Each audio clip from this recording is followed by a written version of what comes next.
So good afternoon, ladies and gentlemen. Back to the action under blue skies here at Wiscombe Park.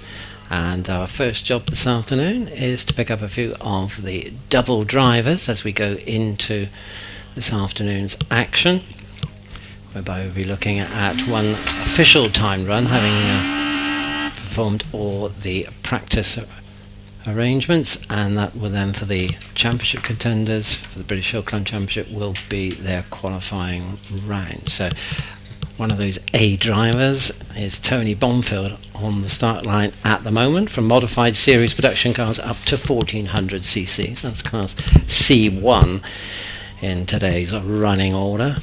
Tony, long time devotee of motorsport, company director from Taunton, actively involved in the organisation and promoting the Taunton Motor Club, and he's away off the line in 2.95 seconds with this Austin Mini 1380cc, which employs a BMW motorcycle cylinder head conversion. Last time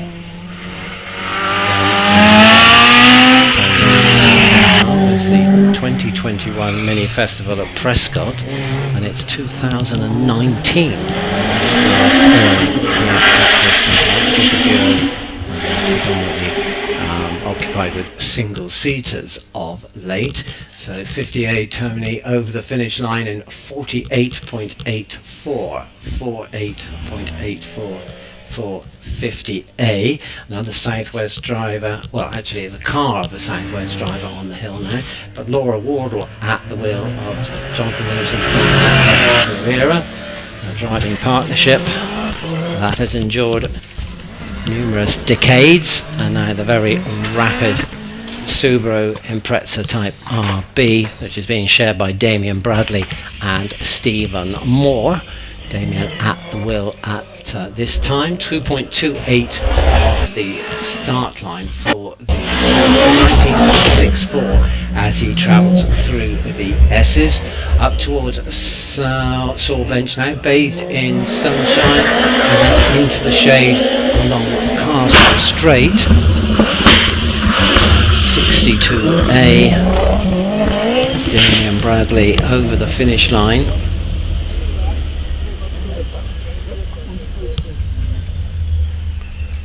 In a time of 40.20.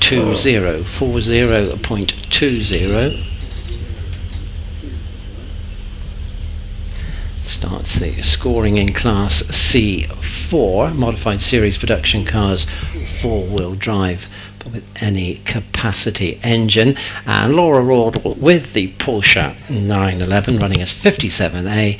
She's put a time of 49.94 on the scoreboard, 49.94 for car 57A, Laura Wardle.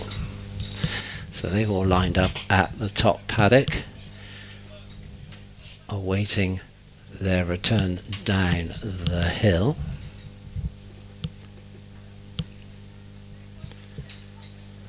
And then we'll go back to the top of the order. Class A1 road-going series production cars with engines up to 2000cc. And included in that number is Jonathan Langmead with his Lotus Elise 135R, and Jonathan holds the record with that car for that class on 43.01, set at this meeting 2 years ago.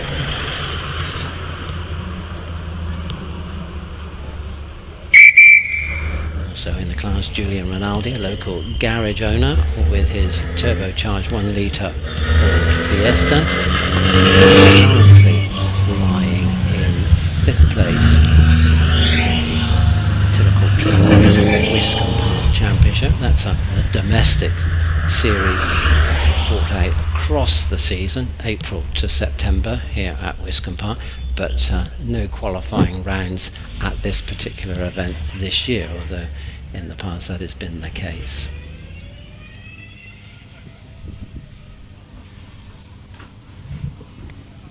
Jeff. Ah, you're there. Hello. Yes. Sorry, I just been sort of finished my lunch because I'd done wandered around the paddock with the live stream guys at lunchtime. Had some very interesting conversations. It will be coming out on YouTube eventually, but well worth watching for listening to people such as John Gould and Steve Owen about the development of their racing cars. But now I'm going international, you know. Oh, are you going to the southern hemisphere? I'm going to the. Well, I think this is like the southern hemisphere. I can't say it. Have you been on the Targa? Oh, I wish I had. Dean Ty, welcome to Wiscombe. Thank you very much. Welcome to the Australian winter. Australian winter. I'm on my way. Lovely, isn't it? This is what it needs to be. This is home. This is home, is it? This is home. Yes. So this is your first visit to Wiscombe and your first time having a go at Hillclimb here in the UK. How are you finding it? You enjoying it? Yeah, very much. People are friendly like home, which is good. I love the surface of the track. The track's nice and smooth. And it's a little bit complicated, which is good. Yeah, nice. And the Empire Roth, which you're using, obviously you've borrowed it for the event, and good way to do it, isn't it? Oh yeah, it's a good way to do it. Willem's nice enough to lend us the car for the weekend, and hopefully at the end of the week I can give it back to me in one piece. Well, that's the plan, isn't it? Yeah. So now let's go back. You are a multiple Australian hill climb champion, aren't you? No, I've only won one Australian hill climb championship and 2 super sprint championships. It sounds better as a multiple, honestly. Don't put yourself down. Anyway, but what's your history in motorsport? Because I heard Possum Bourne's name mentioned at one point. That's Workwise. Workwise, we make camshafts and that sort of thing, and we're involved with Bourne developing the Group A cars when they're in New Zealand. We're involved with that. Done a fair bit of rallying, tarmac rallying, gravel rallying. I've done Targa Tasmania, which is like a Thorio over here. I've done that 6-7 times, and I've done all sorts of stuff. You have got quite a good history, haven't you? Well, you've got to have a go. You've got to play with all things to work out what you like. Yeah. Now, the Empire, what are you actually using back home in Australia these days? Australia is a hill climb car, and I've got a turbo Hayabusa similar to this. So cars, I think, aren't they? Yes, built by Bill Chaplin here. Have you been to Bill's place? Yes, I've been to Bill's place. I was quite impressed with the weir. Yeah. That's like ridiculous. I remember it as I was an apprentice in Manchester, which is just like about 2 or 3 miles along from where he builds his cars. And I always remember that the road used to flood and things like that. But there was a lovely little bridge just along from him, and it wasn't like a bridge, it's just like a little yump. And if you got it right, you could get airborne in your road car. Yeah, I believe that, every bit of it. It was great fun. Anyway, the cars are restarting. I will try and have a longer chat with you tomorrow. Just about your history in Australia and the motorsport history, that is, not the other one. That's fine, whenever you're ready. I just read your T-shirt, Yeah, you're lucky. Right, anyway, he's got a wonderful T-shirt on, Jeff. I'll hand back to you now and catch up with you later. Thank you, David. Thank you, Dean. That's great. And in the meantime, we've had Julian Rinaldi take his Fiesta to the top in 46.41. A local driver from Ottery St Mary, James Hudson, on the hill with his, just completing his climb in 50. Clock still going. So we've also got Jonathan Langmead on the hill, but the clock is still ticking for James Hudson. Have we got red flags out? Yeah. James come to a halt at Martini just as he turned in for the left-hander, so that'll be a rerun, with the opportunity of a rerun for Jonathan Langmead, because he would have received the red flag, the class record holder with the Lotus Elise 135R. And Jonathan's found a way around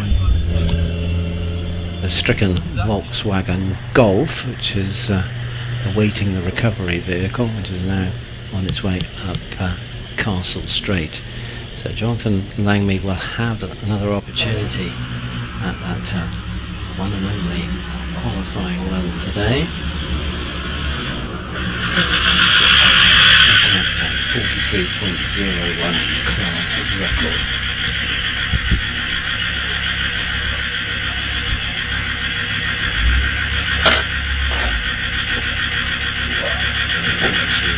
Over 2,000 they're going series production car class with the Exotica of the Porsche GT4 RS's in the hands of Richard Andrews and Richard Snow.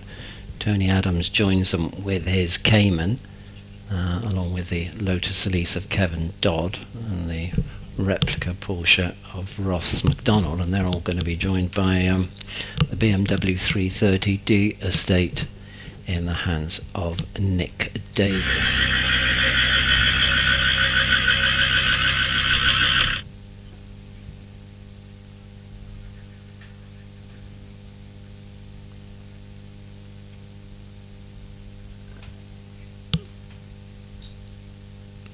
So they just rolled.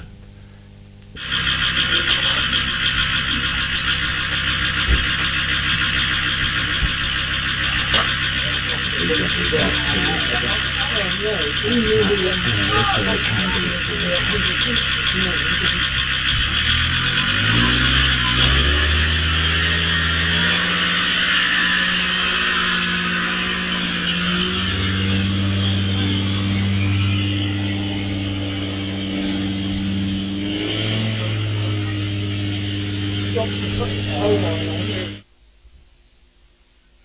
Are we having a short hold, Jeff? No, I'm just working out how to keep my screen from going to sleep. I'm trying to work out how to keep myself from going to sleep, let alone the screen.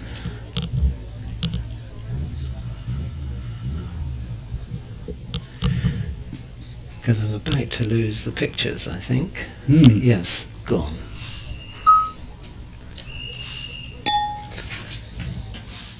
So it's quite a varied batch, this batch, isn't it? Yes, Mr. Rinaldi, Mr. Hudson and Mr. Langmead, yes. Fiestas and Golfs and Lotus Elises. Yes.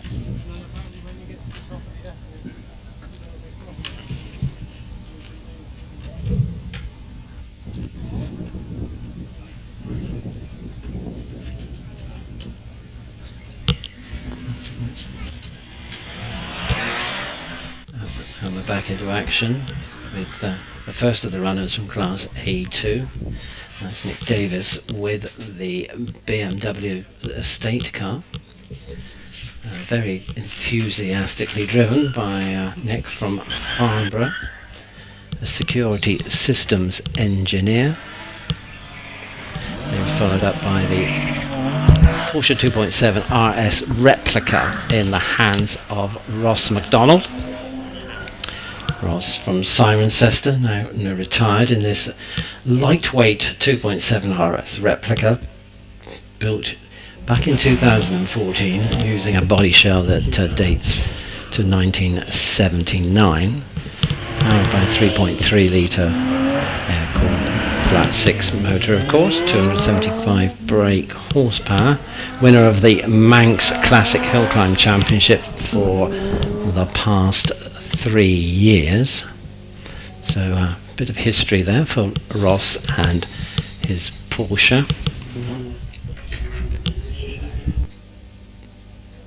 So Nick Davis' time is a 51.22. Opens up the scoring in Class A2. As blasting away off the line goes Tony Adams with his Porsche Cayman. Clocked to 47.49 in his second practice run, as he's now up to the gate and into the S's on a 22.2 second split time, smoothly up to Saul Bench, as that unmistakable raucous exhaust note rings out across the valley, that of the GT4 RS pedalled by Richard Andrews. Time for Ross McDonald, car 27, was 40.67. So it goes into the class lead. Kevin Dodd also at the top with 47.27. Car 28 with the Lotus Elise. And Tony Adams with the King stops the clocks on 45.2. Goes into second place. So Ross McDonald leading the way as another GT4 RS heads off towards Bunny's Leap, that of Richard Snow. Richard was on a 44.7 earlier in proceedings, so Richard Andrews completes his climb in 45.42.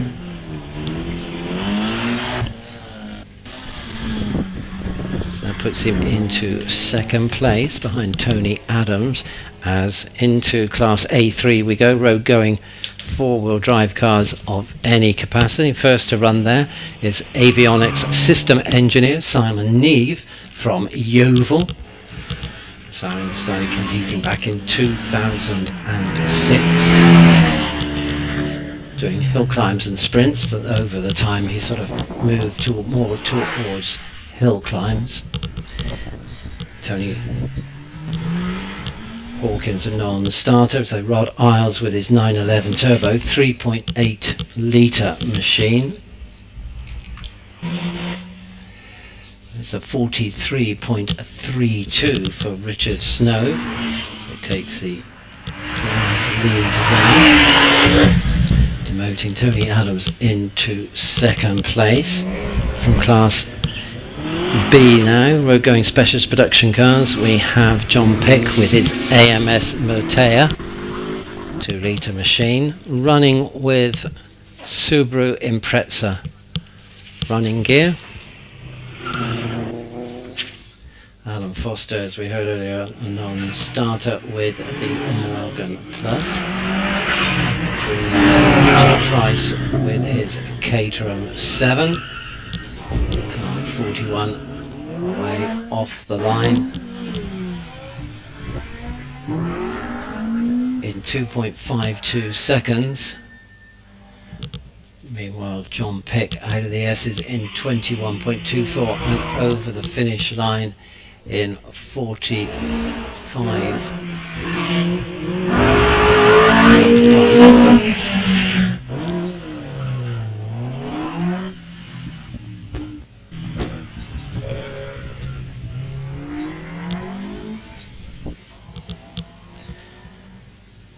Robert Toone next to run with the Morgan on the start line.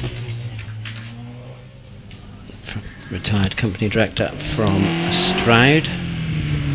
Started his motoring last time back in the 70s with Mini Cooper S in road rallying. This particular car is an ex-Morgan Challenge race car, which was bought back in 2009 and subsequently been rebuilt.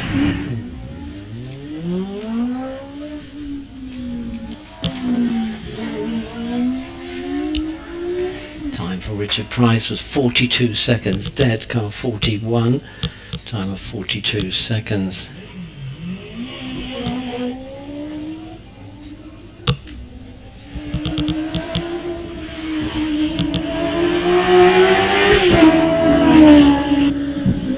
In 21.99 is Rob Brody with the diminutive 893cc Fisher Fury, as Eric Morey moves us on into Class C1, catering for modified series production cars up to 1400cc. Time for Robert Toone with the Morgan, car number 43 is 46.38.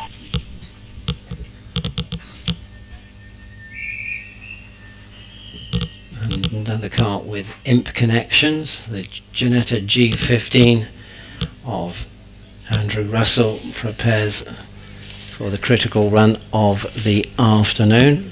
Andrew, an engineer from Alresford, with this Hillman Imp powered Ginetta G15, 1120 cc's.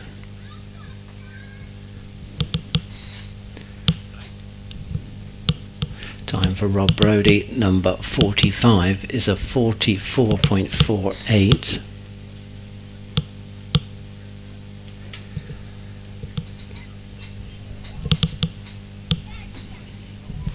So we've got red flags on the hill at the moment.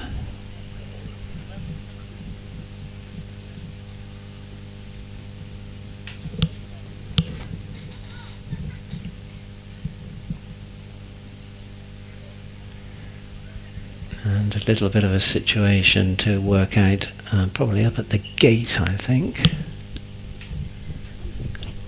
where the Hillman Imp seems to have ended up in a place that Eric Murray hadn't intended.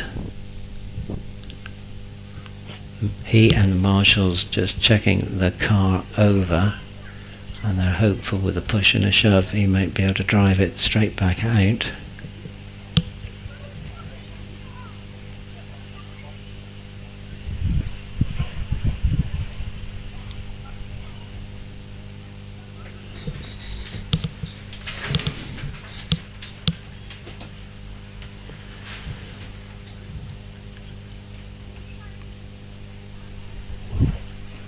So out from the greenery comes the Hillman Imp, and we can look at that a little bit sideways under braking, and very sideways and back first into the tyre barrier at the gate.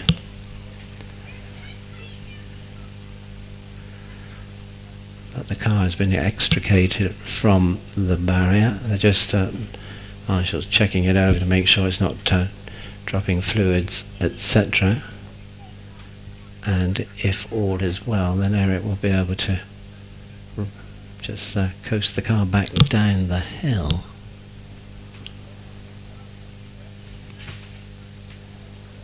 As he was telling Dave earlier on, very literally a tin top saloon car, not a fiberglass replica.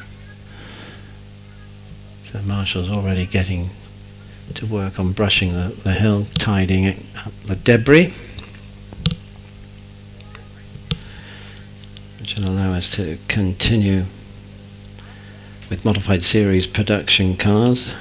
Tony Bonfield already got a time on the board of 48.84, and son Ben is strapped in the car on making his way down to the start line. So Eric Murray comes back down the hill with the Hillman Imp, travelling over the extensive skid mark, shall we say, that the tyres left as he went sideways and then eventually off the hill, but hopefully damage is very limited, and we'll see Eric back out in action tomorrow. They're just going to park him up next to the start line, and then Andrew Russell will be able to crack on with his timed run.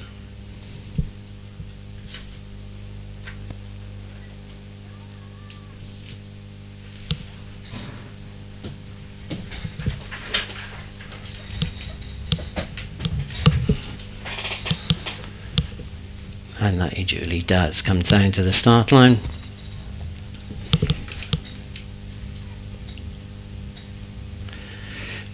Just broke into the 45s in practice this morning, so red flags are in.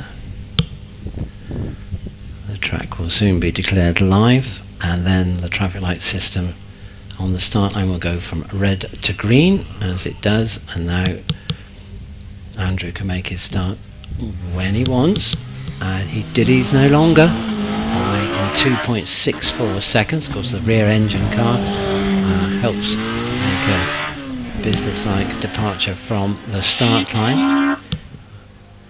with the engine at the rear. Now we get to the Mini, which of course has got the engine at the other end, at the front, and that's something that Ben and Tony Bomford have been getting used to, having spent the last couple of seasons predominantly in single-seaters, and trying to regain what I suppose they might call muscle memory, and get back on the pace. Russell 23.52 out of the S's, and Bomfield's away off the line in 2.89 seconds.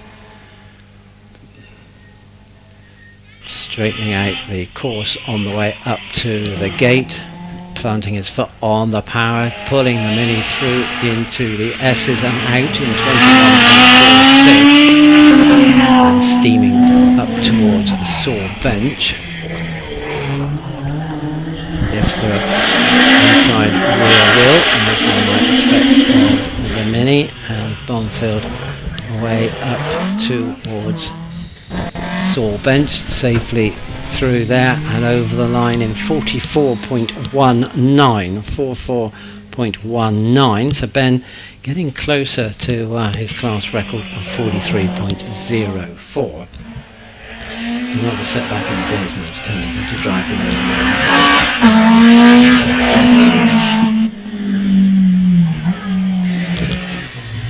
Stuart Reid on the hill then with his Peugeot 205.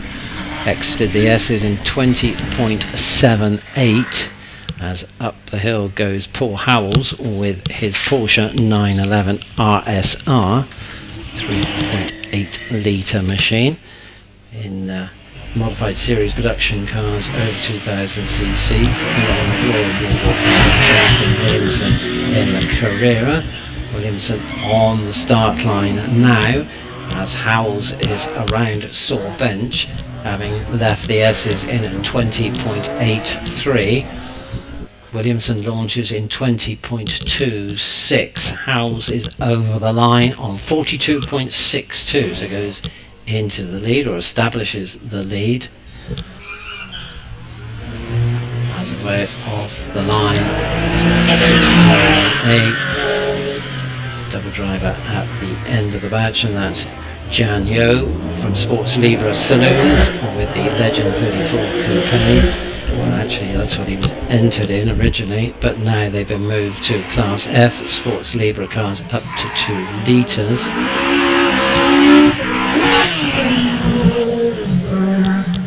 And more double drivers way off the line with the Malak. Nicholson with the Mark 20.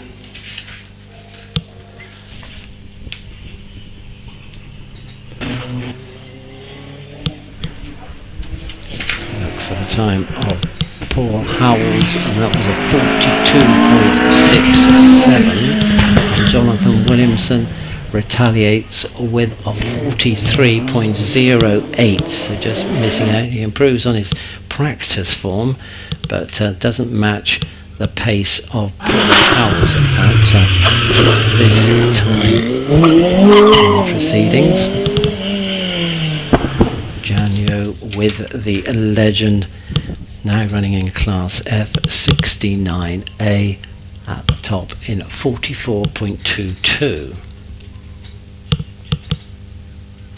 So that establishes the benchmark there for Class F in due course, and we have a mixture of Radicals and Malaks, a DJ Firecat and a Megapin, and of course the Force LM03 of Mike Lee to do battle there in Sports Libra cars.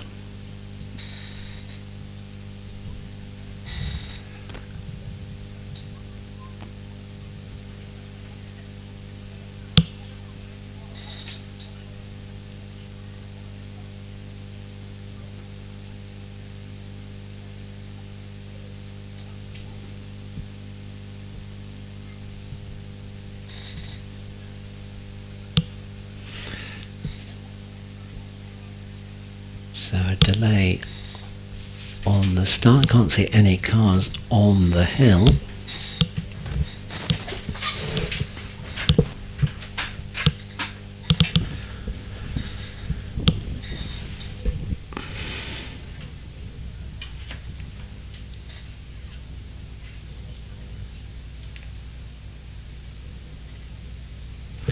as we move towards the critical qualifying runs for the British Championship contenders. This will be their one and only chance to qualify for today's top 12 runoff, and likewise it'll be the only chance for the competitors in the Tin Top Top 10 Challenge to bag a space in the runoff. So green lights now on the start line, and that leads us away with 76A John McQuillan with his Radical SR1.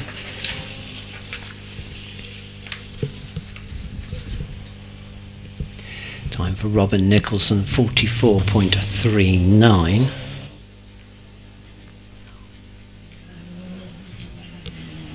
So just shy of Jono's time with 44.22.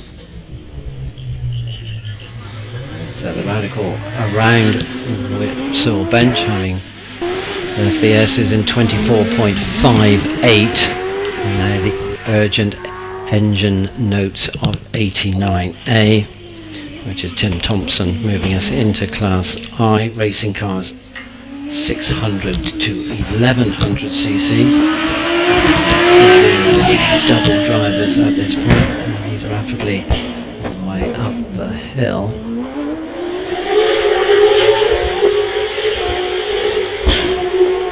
Into the shade of Castle Straight, and now into the bright sun at Martini. Time for John McQuillan, car number 76A was 50.77.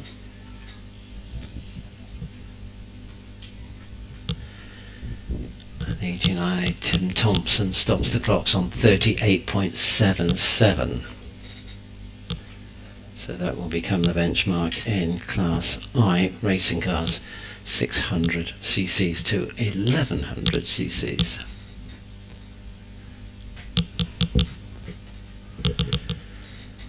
Ben Hamer on the line, next to run, another 1 litre OMS 28.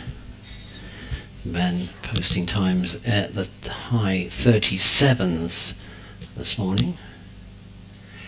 Now with a bit more heat into the tarmac, but there may be some improvements time-wise.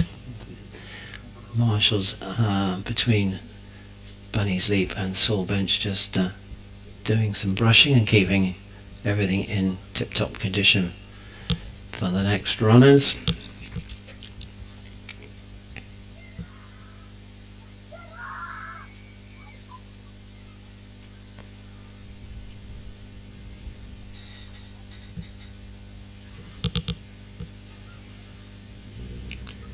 Ben Hamer should soon get the green light and be able to take his run of the afternoon. Light goes green, he brings the revs up and away off the line in 2.35 seconds. Sequential gears being changed very rapidly across the parkland through the gate, and making good progress out of the S's in 17.58 as we look to Richard Weaver on the start line aboard the Empire Evo 2, another 1 litre machine. Ben Hamer now up to Saul Bench and around in 36.44, takes the lead in Class I, as Richard Weaver and the Empire are into the S's. 2.38 off the start line, and it's a 17.99 to Saul Bench.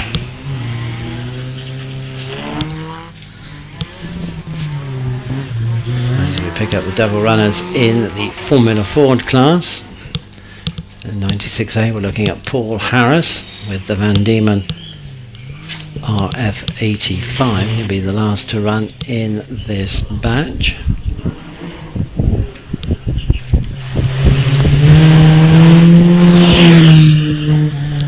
Look for the time for Richard Weaver, then it's a 37.89. So it's into second place in Class I. Richard Weaver 91A, 37.89. And just the one car on the hill over the finish line. It's Paul Harris with the Formula Ford. It's the Van Diemen RF85, and he's posting the first time in that class. We'll soon be finding out what the time will be for Jonathan Langmead with the Lotus from Class A1 road going series production cars as he comes down to take that rerun after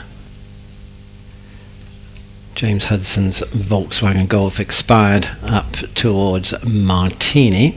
So the class record holder gets his chance again to perform and entertain, way off the line in 2.65 seconds for the Golf Professional from Kenton near Exeter. Was at one stage the English golf champion. Got inspired in speed hill climbing by watching Jo Hodgson in her Lotus Elan, and apart from having a little sojourn in single seaters, I think Jonathan has been very much a Lotus man, and it's the Mitsubishis now that are out on the hill, and they'll be vying for a slot in the Tin Top Top 10 Challenge. The Subaru Impreza RB, he's talking to Jim Herbert with his Mitsubishi, and Stephen Moore now away off the line in his 2.3 turbo powered machine.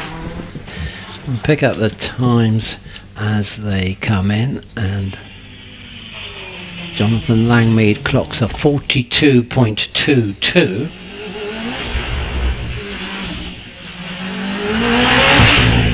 His practice form, and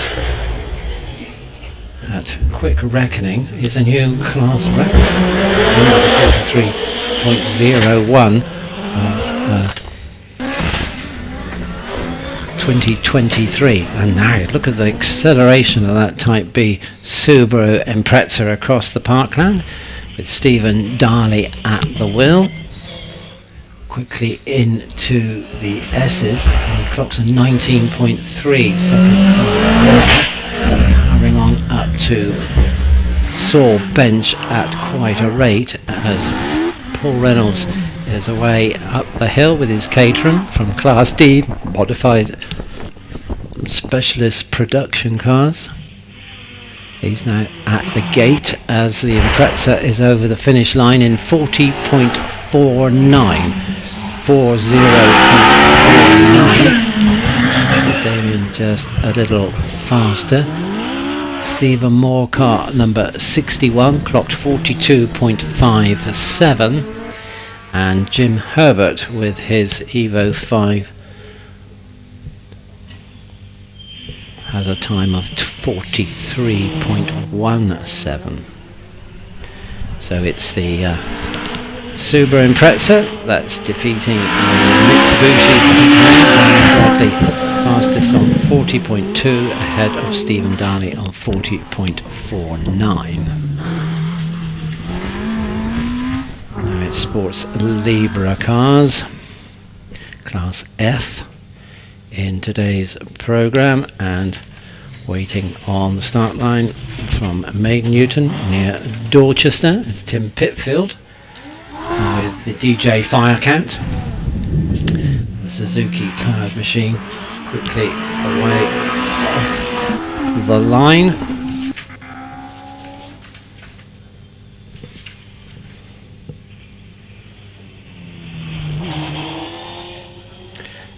Tim had a little departure into single seaters with a Formula Ford, but back to the sports racer. Paul Reynolds there with his Caterham. It's a 41.42. somewhat faster than his practice form. And now across the parkland we have 74 moving along through the class. Mike Lee with the Force LM03 motorcycle powered supercharged engine.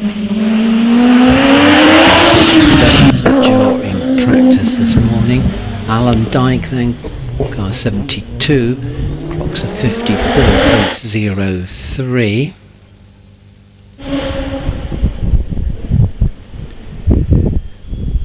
So Joe still the fastest here, 73. Tim Pitfield then over the finish line with the DJ Firecat. It's a 42.74.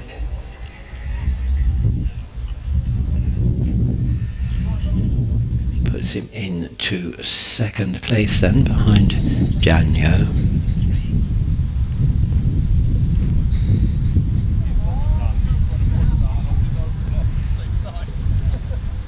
As Mike Lee had an impact with the Force LM03, he certainly has, I think, 40.48. So goes into the lead, Mike Lee, 40.48. A handsome lead, in fact. So it's Lee and Pitfield, 1-2 at the moment. And then we go back to Yanyo on 44.22 and Robin Nicholson, 44.39. A little bit of wheel spin as we go up through the gears on a start in 2.56 seconds for Samuel Nicholson. Sam from Exeter, a mechanical engineer by trade. In his third season with this car, mainly contesting the Hillclimb Championship, but they've decided to give the British Hillclimb Series a go as well. This is a Mark 20 Mallet built back in 1979. As Mike West is across the parkland out of the S's in 19.92. See if he can attack the class leading time on Mike Lee, 40.45.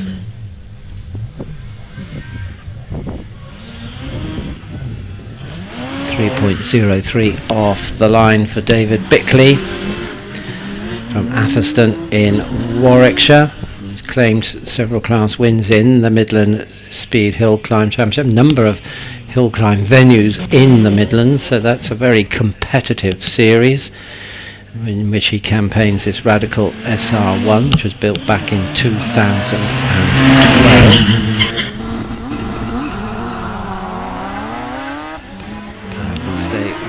The radical theme. Stay with the radical theme. Matthew Price. And we have red flags out, and we'll see where we are on that.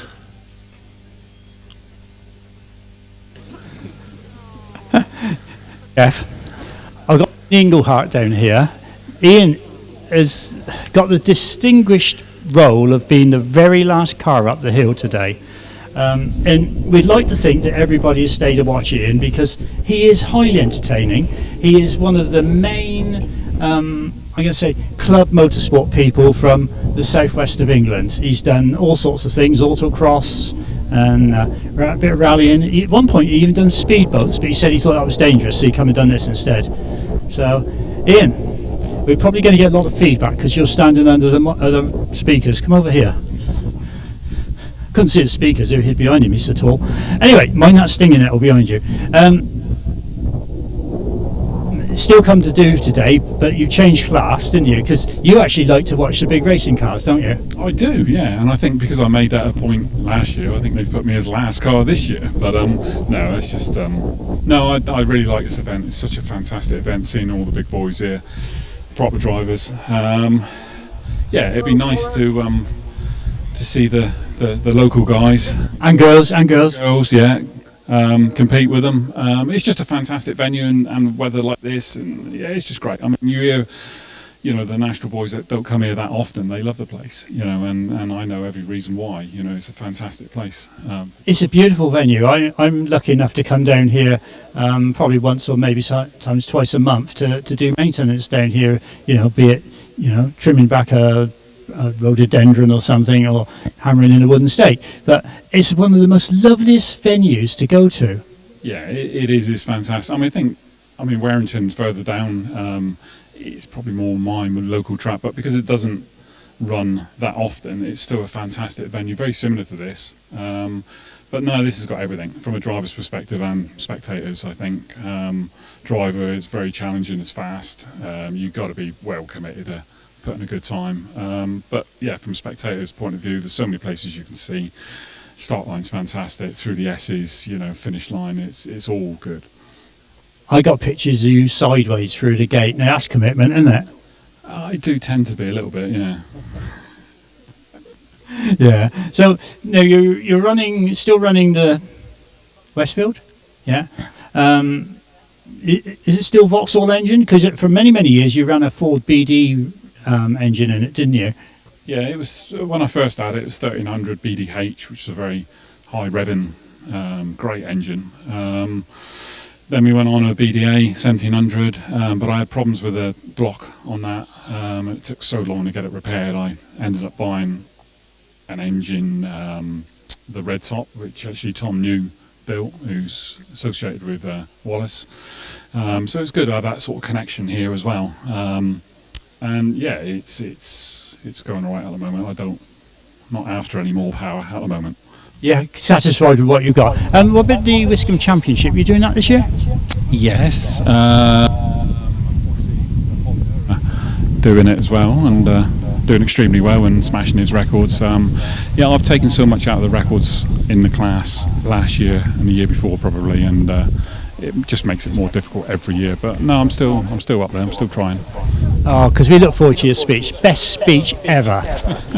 Yeah, well, probably too long, I think. Do you think? I don't think it was. Well, I've had a few comments since, but I try and reduce it each time, but we'll see. Anybody who wasn't there at the prize giving a few years ago when Ian won the Wiscombe, the Tillicotry Quarries Wiscombe Hillclimb Championship, he done a speech where he thanked nearly everybody by name. All the marshals, the timekeepers, the scrutineers, and everybody almost, wasn't it? It was a bit like that, wasn't it? It did go on. It was fantastic. It meant that he recognised everybody's commitment to making the events happen. Yeah, I mean, the way I looked at it is that, I didn't think I was going to get an opportunity of being able to speak and thank. There's so many people that's associated with, even a hill like this, that are not recognised, and I just took the opportunity and tried to thank everyone, but it did go on a bit. Just a bit. Yeah, pub was shut by the time you finished. Yeah, so anyway, it looks like they're almost finished tidying up there. So once they've got the vehicle out the way and the rescue crew back into place, or the recovery crew, doctor back on post and everything, we'll be due to run. But I think we worked out a couple of years ago, there's approximately 100 people to run this event today. Yeah, and I quite believe it. And they'll always get the recognition. So, from my perspective and a lot of the drivers, thank you very much. It needs that amount of people for this event to work. So, hats off to you. I think also this year, I'm going to mention it, is the fact that the lower marshals posts, which are always baked in sunshine, some of the local clubs have donated gazebos for the use of the marshals, and that's just purely for marshal welfare and nothing else. And that's the clubs involved in the 5 clubs, which is Taunton, Burnham, Bristol and Plymouth. The Wildlife Autosport Club, which is Taunton and Burnham, the MG Car Club and the Classic Marks Car Club, also the Woolbridge Motor Club, have all chipped in to pay for these gazebos for the marshals, just purely for them to be able to shelter in on a sunny day like this, or a damp day should we need to put the sides on. Yeah, it was fantastic, and but it's how it should be, isn't it? Everyone should be contributing to everyone allowing us to compete. So it makes sense. It just needs someone to, make it happen, really. It does. You're right. Well, thank you, Ian. I can see the recovery truck is now back onto the tarmac, so it's probably got a car attached to the back of it with any luck. And hopefully, Jeff, we should be going back live very soon. But let's just see what happens. It's going to be, I would think, a few minutes by the time they get the car to the top of the track. So thanks, Ian, and enjoy your run of the day, and I hope everybody stays behind, shows their appreciation, claps, cheers, whistle, stamp their feet, anything. Mexican wave, we don't care. You all stay to watch Ian on his last run. Yeah, that'd be great, but if you want to go home, go home.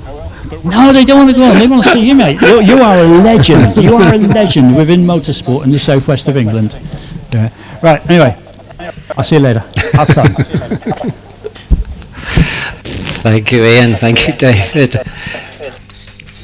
Yes, as Ian said, he's still up there, still fighting about, and he's currently second in the Teleculture Quarries Wiscombe Park Championship, fighting with Matt Van in his Audi TT and Ed Hollier with his Force HC single-seater, which Dave told us earlier, Ed hopefully is working on that car today as we speak, and we'll be able to complete the work and get the car here tomorrow so that he can get involved in the single-seater classes, of which he holds the record, 1600 to 1100 cc's, and he's got 1050 motor in his Force HC, so very much a force in that 1100cc class. It would be great to see him out amongst them all tomorrow, so we keep our fingers crossed on that account. We do have the recovery vehicle, as Dave was saying. This mechanical element has certainly tested everybody in the recovery process. Lots of bodies now being employed.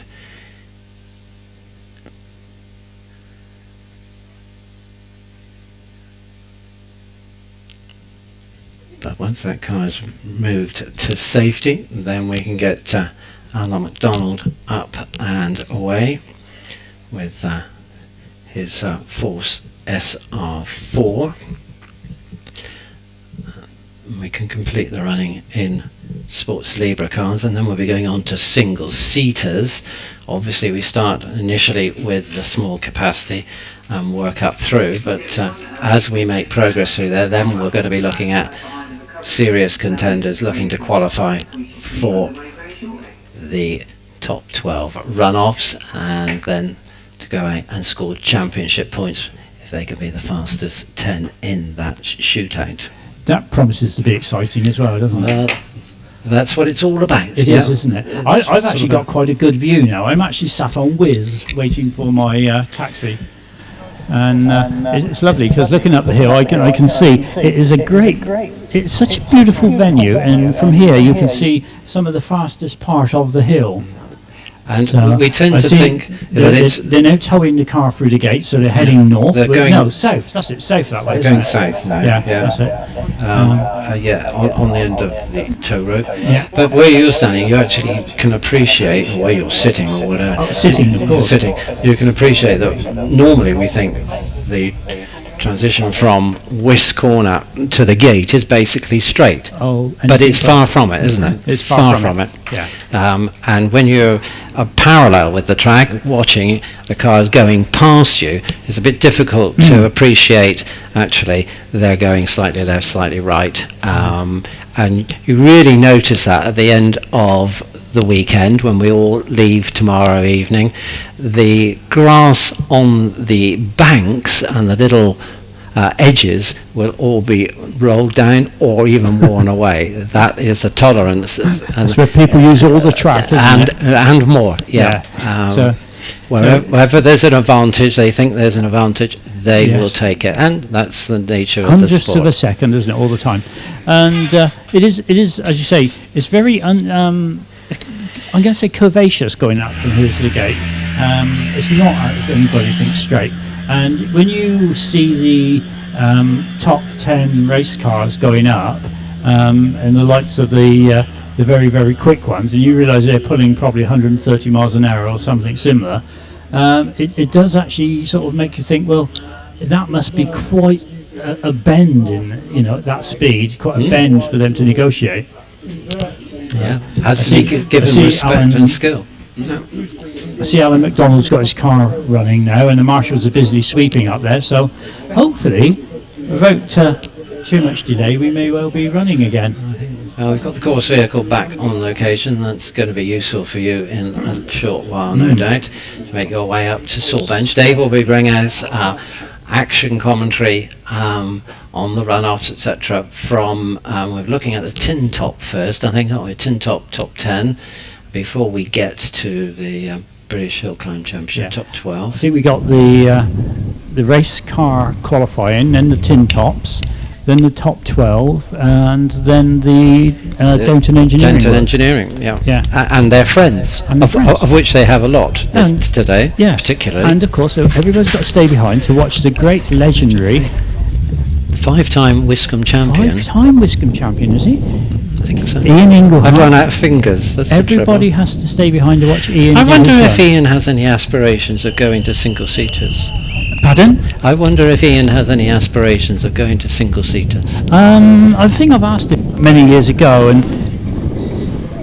it's something like if somebody wanted to lend him one, he'd try to do it justice. Yeah, I'm sure he would. Yeah. Right. Indeed. Well, I can hear the cars running now. I'm going to pop into the course car, ready to go up, and I'll talk to you in a while from Sawbench. I'll hear from you later, indeed. So it's the Force SR4 in the hands of Alan McDonald on his holidays down from Dalbeattie. And as all drivers, Alan has to wait for the red light on the start line to go green, which it has, so he can now make his departure in his own time, gets the revs right, and is away in 2.66 seconds.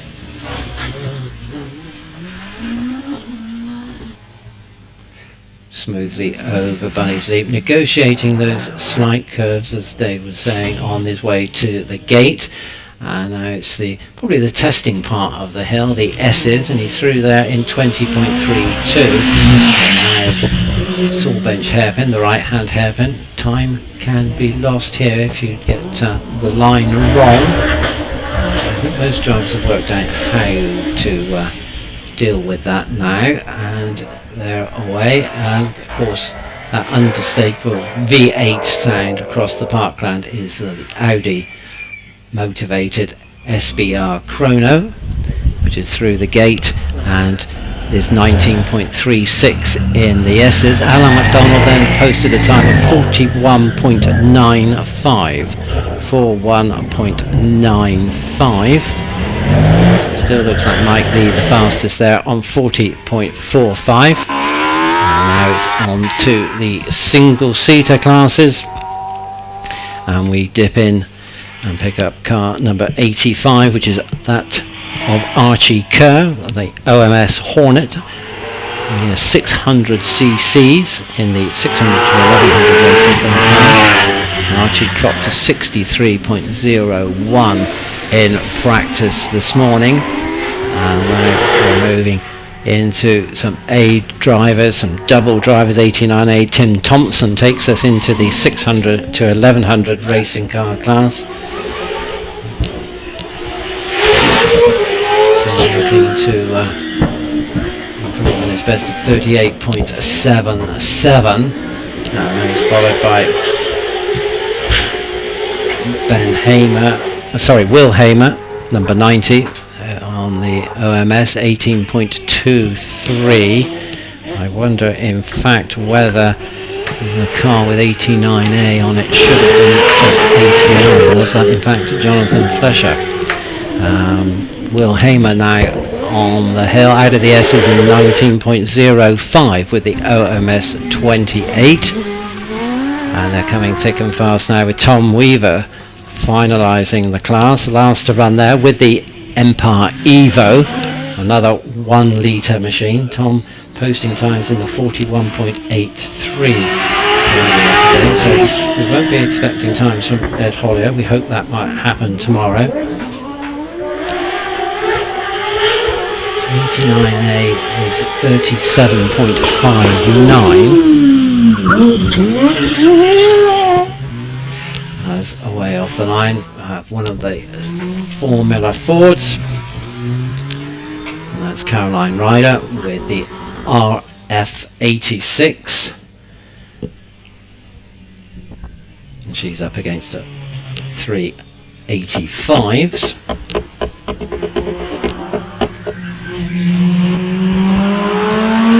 This time car number 90 is 38 seconds dead, so he's found the best part of a second. It still looks like Ben is the fastest in the class on 37.44, but what can Tom Weaver do? Car number 91 is a 37.10. So last man up moves into second place there. Ben Hamer in first, Tom Weaver second at 37.10.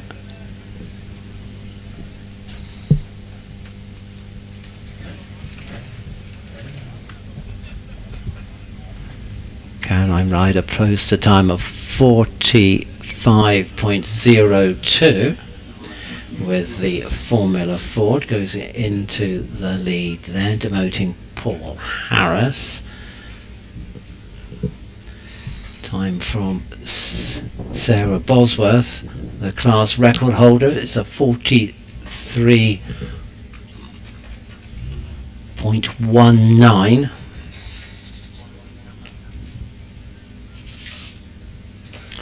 So she snatches the lead.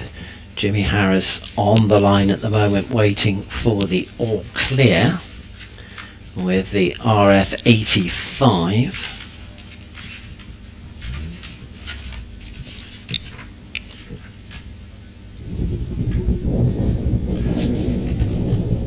So quite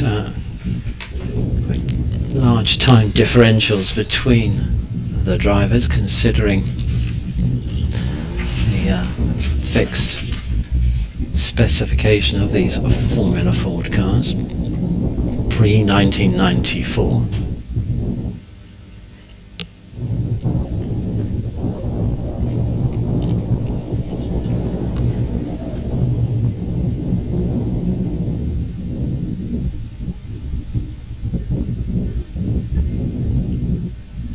Jimmy held on the line for some time.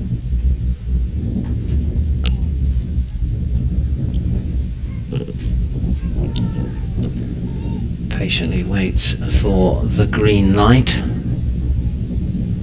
before he makes the mad dash off the start line, over the bridge and into the left hand that is Wiscombe.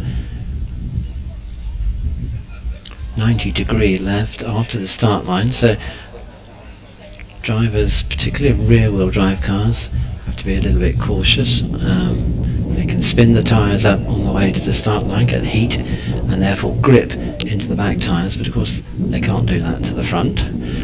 So they have to be mindful that there's grip enough for them to get round Wiscombe at the intended speed. Sometimes we see the cars slide off or understeer into the bank, but I think most drivers have got that sorted now as the green light comes on for Jimmy Harris, and Jimmy's looking to improve on his practice time of 46.51 and see if he can get on terms with Sarah Bosworth, who leads the class on 43.19.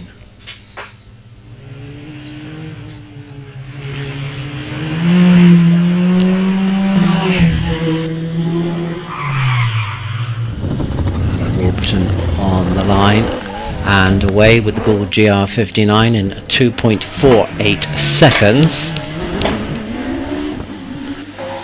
quickly through the gears and across the parkland. 42.78 from practice run earlier today. Let's see how Jimmy Harris is doing. Car number 96.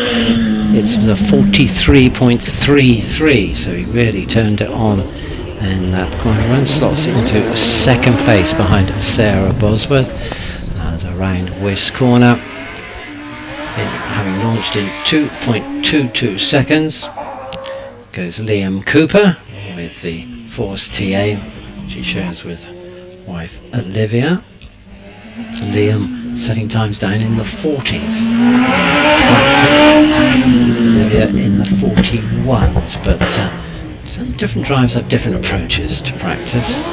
Some take it easy, some push on, some save it all for the afternoon. As around Wisk corner goes Steve Owen with the OMS 2000M. Time for Alan Warburton, running as car number 98, and that's a 39.40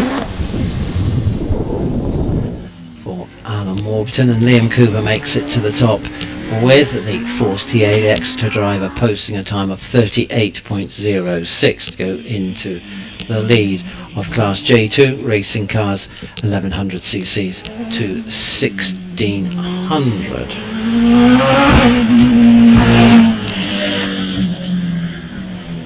So we continue to pick up the shared cars.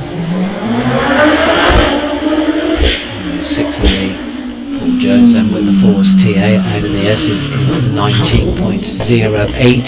He's now around Martini and over the line in 40.28. Oh, is he coming here? No worries.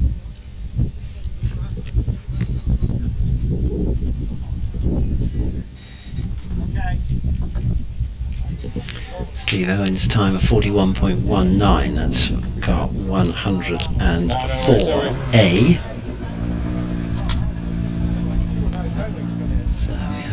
Car on the grass on the lead up to the start line, and I think that's probably Adam Greenan with the Empire Evo.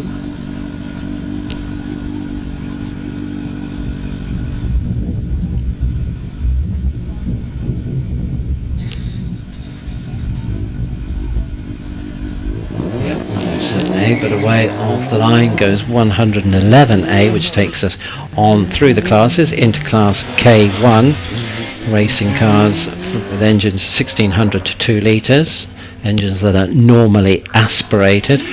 Andrew Colburn on the hill with his Van Diemen RF02 FX 2 litre machine, which Andrew shares brother Aaron. And then next in the class with Jonathan Garlick with his GWR Predator. We'll see out a little later. So 111A out of the S's in 22.45 as rocketing away off the line goes Dean Tighe, the Australian from Brisbane with the Empire Wraith 1300 turbocharged machine. Meanwhile, Andrew Colburn's moving in towards the finish line in 55.50. Dean Tighe meanwhile round Martini. 38.72, so the time's coming down very rapidly for the Australian champion. Time for Andy Colburn, let's just check that out, 55.50, that's correct, yeah, and Dean Tighe now on 38.72, so he sets the pace in Class K2. Forced induction engine, 1600 to 2 litres.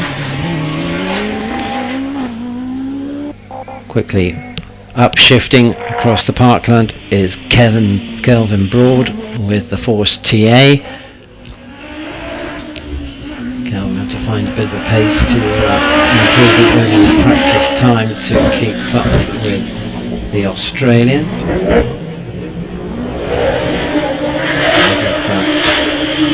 Saw bench, which is bathed in sunshine, now into the deep shade that is Castle Straight, and 38.04 at the top. 38.04, so a marked improvement. That puts him ahead of Dean Time by just under 7/10 of a second.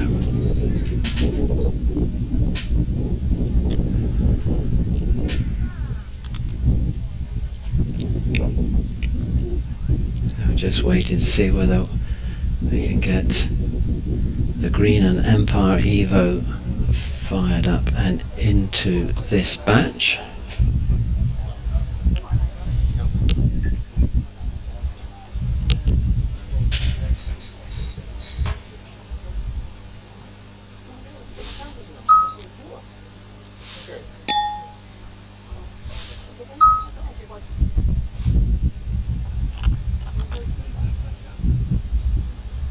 Possibly not.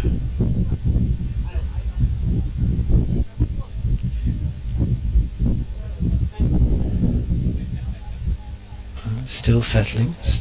Perhaps there's hope.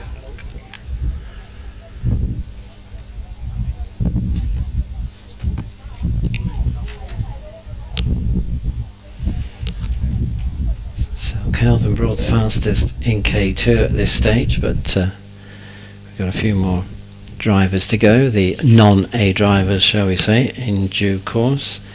And Andrew Corbin the fastest in these early stages in Class K1 on 55.50 aboard the Van Diemen RFO2 FX.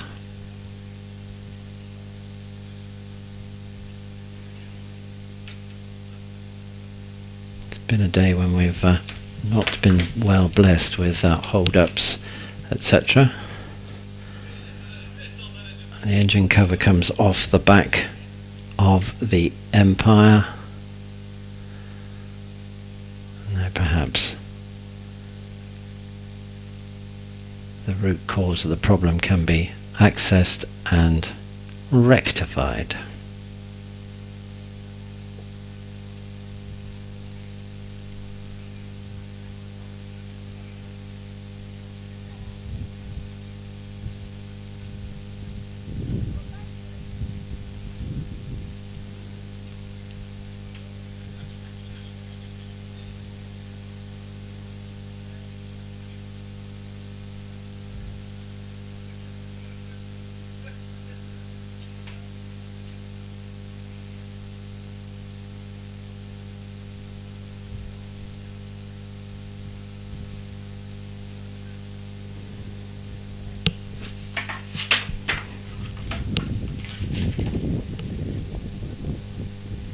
And he is a registered contender for the British Hillclimb Championship, so we'll be anxious to see if he can get an opportunity to qualify for the top 12 runoffs. But Tim, I believe it's on site. I believe it's pneumatic gear change, and he needs some more air pressure. He's lost air pressure in it, so they're busy trying to restore that.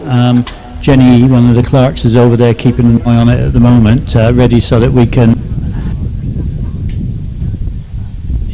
He lost me there, so we can see whether or not he can get it going and get his running, which would be quite nice. As you say, the thing is he's not reached the start line, so he's still got the opportunity to do the run. So that should be quite good. It's a matter of how long do you give them.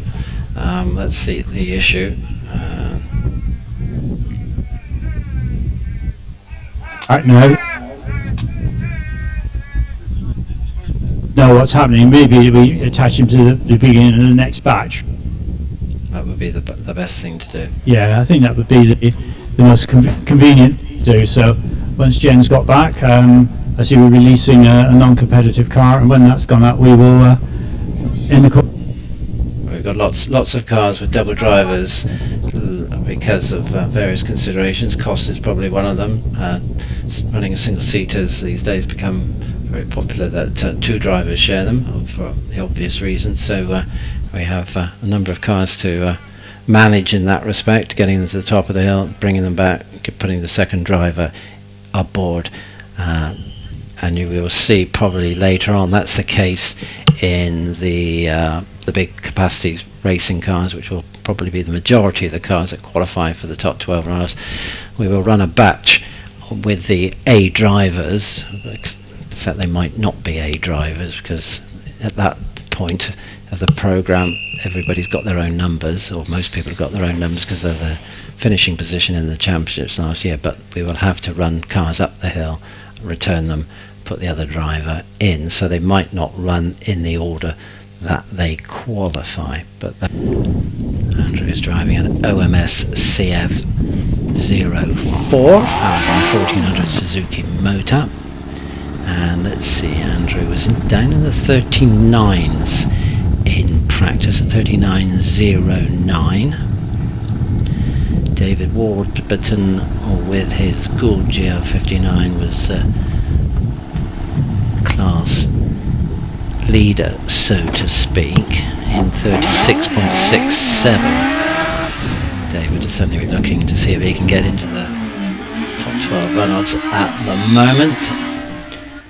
Andrew Forsyth just looking to see how he can shape up against the national competitors, and in that effort he starts off the line in 2.34 seconds. Yes, he's climbing in 17.63 as he's up to saw bench, from shade to bright sunlight, then back into the shade, all the way up along Castle Straight until he exits Martini, and then it's a flash of bright sunlight and over the line in 36.28 for number 100, Andrew Forsyth. So a sizable improvement from his practice time, and by my very rapid reckoning that puts him into the lead as we work our way through the class. But things have been held up again by the red flag, and that was for Andrew Short with the OMS CF07, which has come to a halt.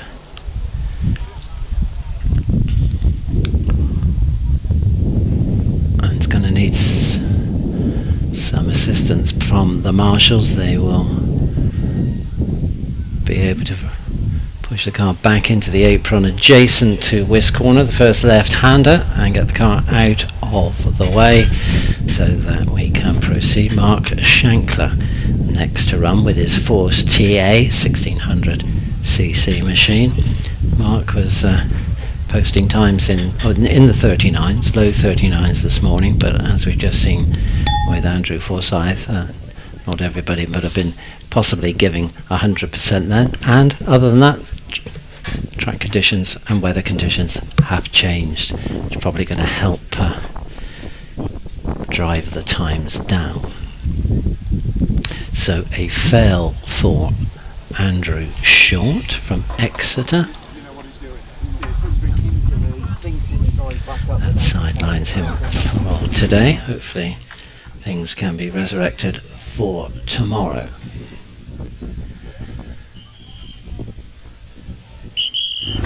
Course vehicle back, everything looks shipshape. Red flags come in. We look to the green light for Mark Shankler.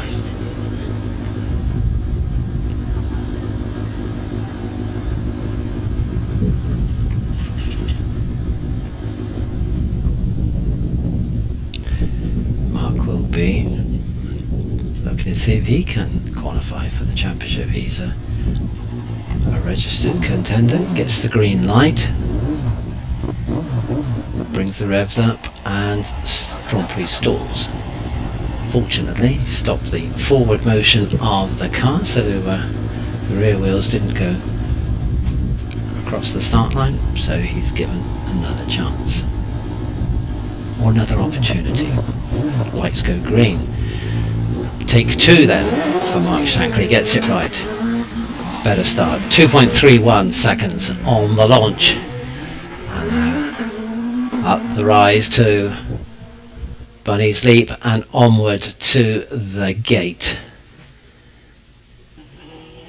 Getting your braking sorted for the gate. Very important. 17.91 as he powers up through the left hand kink into the right hand hairpin at Saw Bench. And as he does that, way off the start line goes Olivia Cooper, the women's record holder here at Wiscombe Park with the Force TA.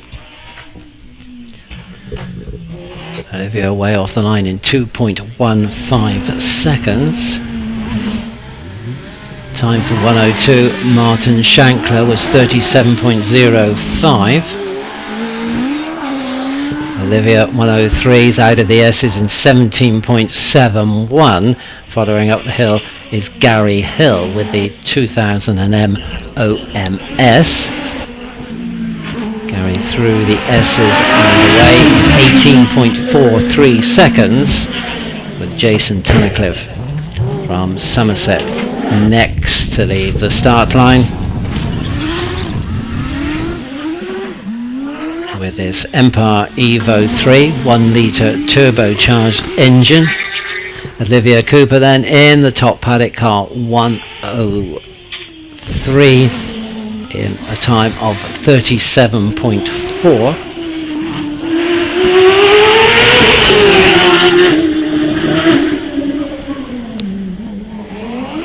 Gary Hill 17.22 at the S's, as on the line Darren Gumbly with the Force TA down in the 37s in practice and away off the line in 2.28 seconds with his 1600cc machine. Gary Hill over the finish line, that's car 104 in 38.02. So an improvement on his practice form. We check in with Jason Tunnicliffe out of the S's in 17.24. Around Saw Bench hairpin and up Castle Straight. Makes the hairpin at Martini. Let's see what time for Tunnicliffe was. 35.98. And Darren Gumbly 106 clocked 36.27. So that's 100th faster than Andrew Forsyth.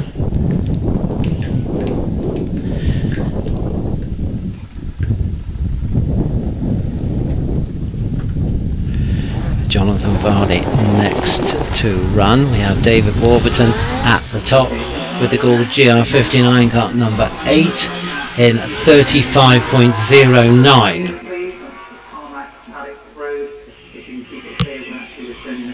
So Jonathan Varley from Class K1 racing cars, 1600 2 litre normally aspirated. Jonathan from Telford.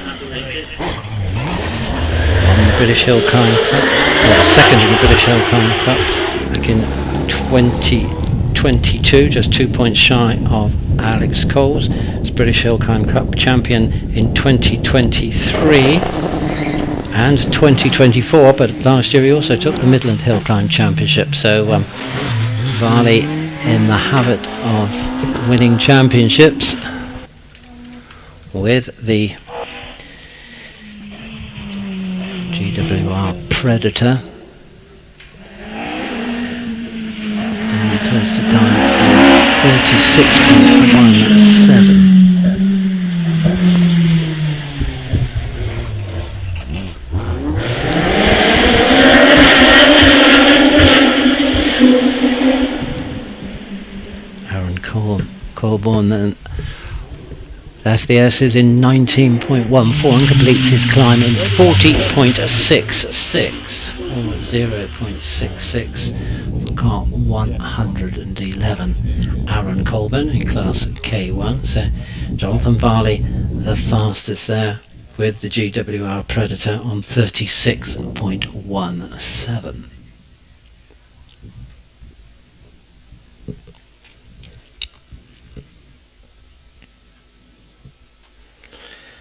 So now we look to Alex Coles from Plymouth. Followed his father Neil into the sport. 2022 British Hillclimb champion at the wheel of Van Diemen RF86 Formula Ford. And then last year started sharing with Exeter driver Kelvin Broad with the in the Force TA.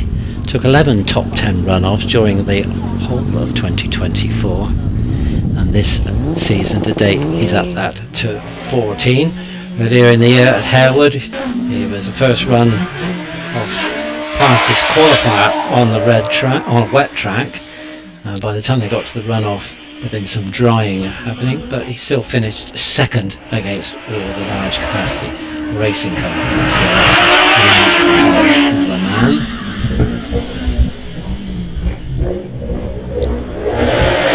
This is 16.35. Hurtling along Castle Straight and around Martini in 34.06. Now as that booked him a place in the runoff. 34.06 for Alex Coles. And now Paul Hames with the refettled Gould GR59. Oh dear. Oh no, I hope it's okay. The marshal's just wheeling it back to the start line. I think it was just a positioning thing. I don't think there's been a failure. I saw them working on an electrical connection at lunchtime. Hopefully all is well with this Suzuki Hayabusa twin turbo powered Gould GR59, 1300 turbocharged engine which runs on methanol. Paul eases away off the line in 3.03 seconds, possibly not making the pace that he would be looking for. We'll check that out when he gets to the S's. Lindsay Summers then takes us into the large capacity racing car class with the DJ Firestorm, which will see her son Alex at the wheel of when he comes out to qualify. So time for Paul Hames. Clock is counting. He was 25.68 out of the S's, so all still not well with the Gould GR59, and it's a 54.27 at the top. So hopefully that problem can be rectified by tomorrow, as Lindsay is out on the hill, launched in 2.37 seconds as she breaks deep into the right hander at the gate and then through up the S's. 20.12 as she approaches Saw Bench. Chooses, which line does she choose? She goes in quite tight at the apex, rides the gradient and then delivers the power along Castle Straight, as off the line goes number 7 Sean Gould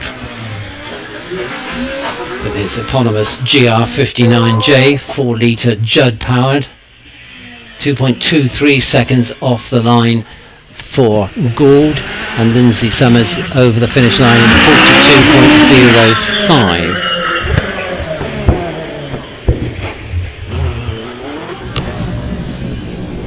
Next up, look at another double driver, but moving into Class M sports racing and racing cars. Amanda George with the Chevron B19 2 litre sports racer.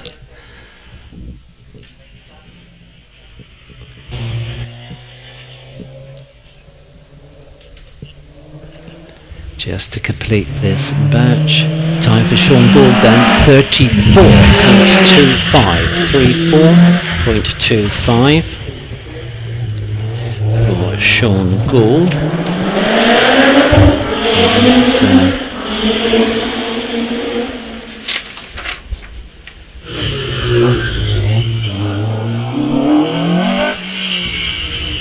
so second 34-second climb, with Alex Coles on 34.06. So we continue with qualifying for the top 12 runoff in the single-seaters, and first down to the line, Paul Croot with the Jaguar-powered OMS 28s, who are in the large capacity racing car classes, racing cars over 2,000 cc's. Paul posting times just under 42 seconds this morning. You're looking to see if he can drive those times downward on this, his third visit to the hill, with this V6 Jaguar S-Type powered 3-litre engine. Paul Croot did his first event down in Treguarren, competes mostly in the Midlands with the Midland Hillclimb Championship and the British Hillclimb Championship, away off the line in 2.45 seconds. So a business-like start as he's now out of the S, is up towards Sorb engine 19.94. Laying the power down along Castle Straight, and Martini beckons with a time of 41.31. 41.31 for Paul Croot.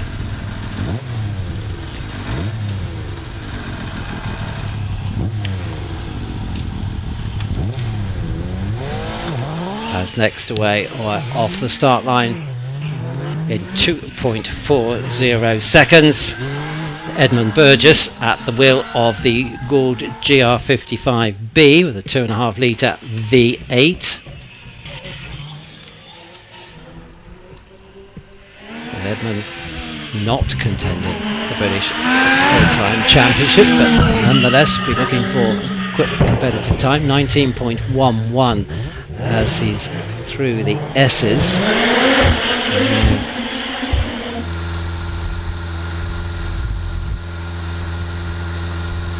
Rounding the Martini hairpin, and the GR55 posts a time of 39.29 for Edmund Burgess.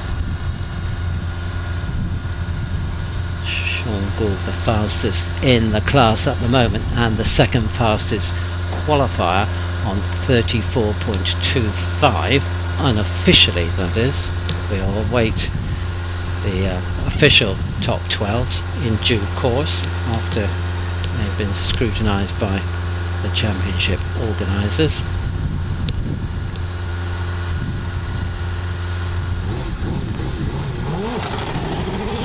Terry Graves away off the line with this DJ modified Gould.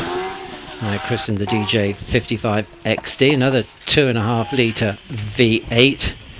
Terry, an electrical contractor from Launceston, and he's dealing with about 650 brake horsepower from this engine, which was originally employed in IndyCar racing in the States. 18.57 out of the S's.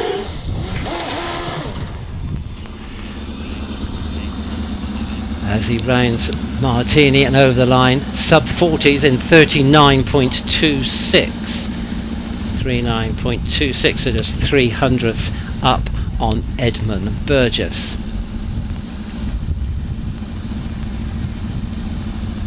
Alex Cole's still the fastest qualifier on 34.06, but the big guns are coming, so that may well change in due course. And the first of those is Dave Uren with the Gould GR55B. Started hill climbing single seaters back in 2009. It's finished third in the British Championships back in 2019. 15.44 out of the S's as he breaks from, according to the display, 106 kilometers an hour, but probably a little bit more than that. And he goes over the finish line in 39 point. That was Terry Graves' time, 39.6. Dave Uren is 34.96. car number 6, 34.96. So goes third fastest qualifier at the moment. So 5 is Trevor Willis on the hill out of the S's in 16.64. Past champion and victor here at Wiscombe Park with this V8 powered machine, which is basically two 1600 Suzuki Hayabusa engines put together, and we wait for Willis's time. It's another 34, but this time 34.85. So the time's edging down, 34.85 for the Worcester driver. And now the man who's on a charge championship wise, bringing the lead of Matt Ryder down to just 6 points prior to today. That's 4-time British Hillclimb champion Wallace Mingies with his 3.3 litre Cosworth powered Gould GR59M. Now his championship campaign gaining momentum after a slowish start by Wallace's standards, and he'll be looking to see if he can replicate some of his past performances here at Wiscombe Park, where he's taken the record and won the runoffs, and take the battle to the reigning champion Matt Ryder. Car's fired up, the V8 comes to life. The quarry owner from Alloa just eases forward into the tyre warming area, spins up the rear wheels and focuses on the job at hand.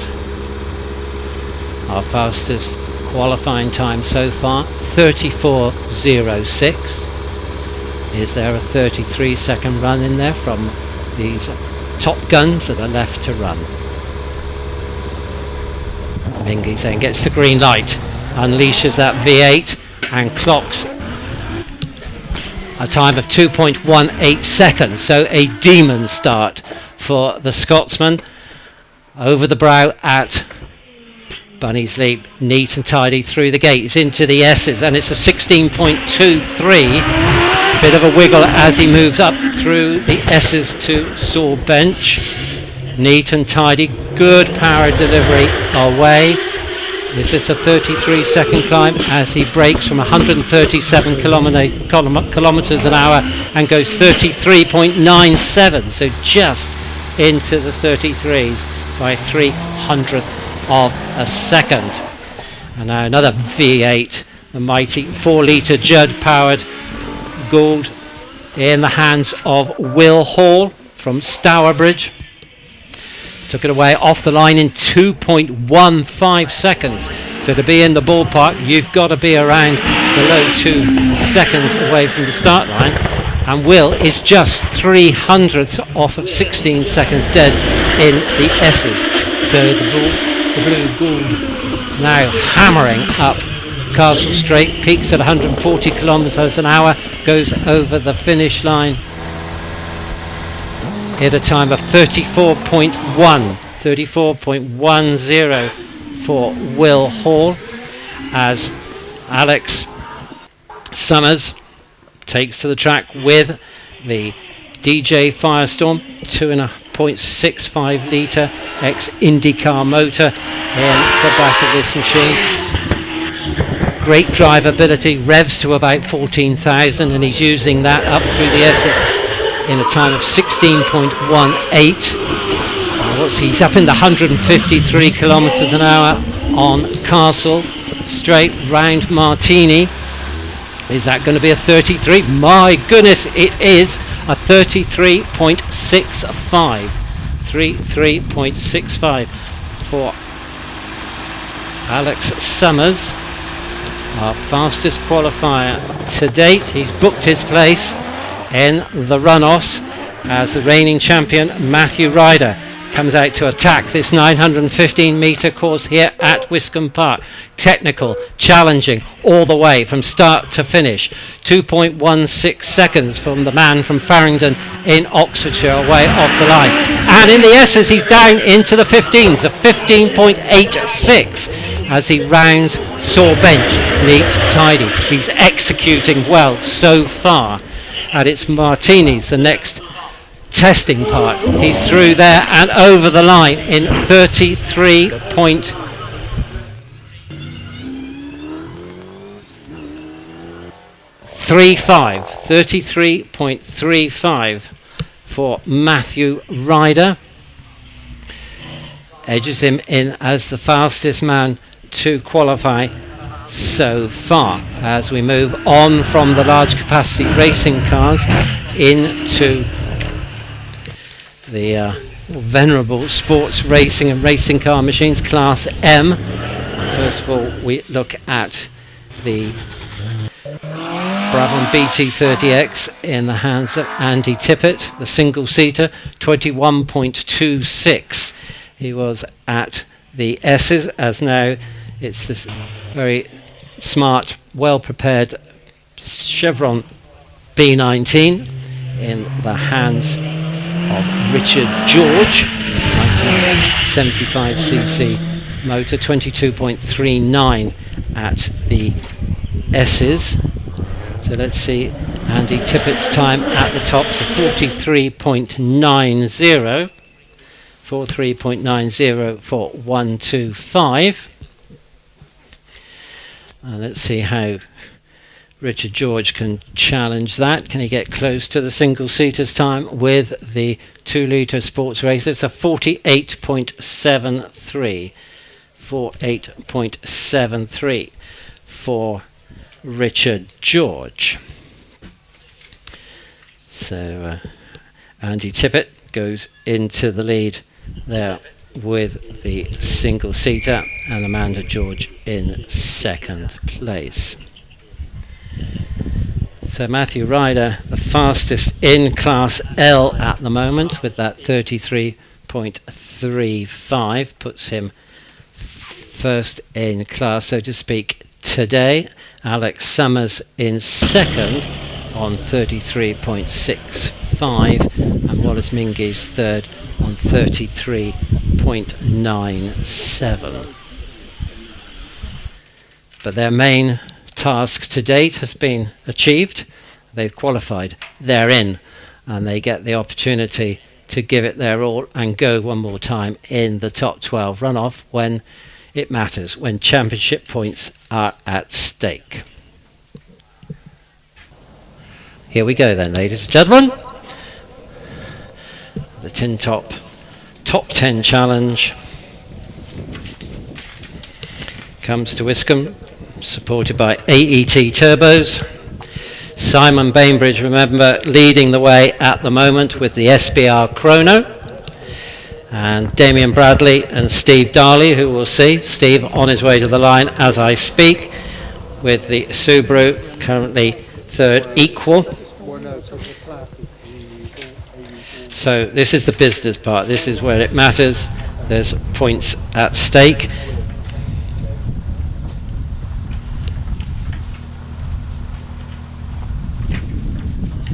Subaru on the line.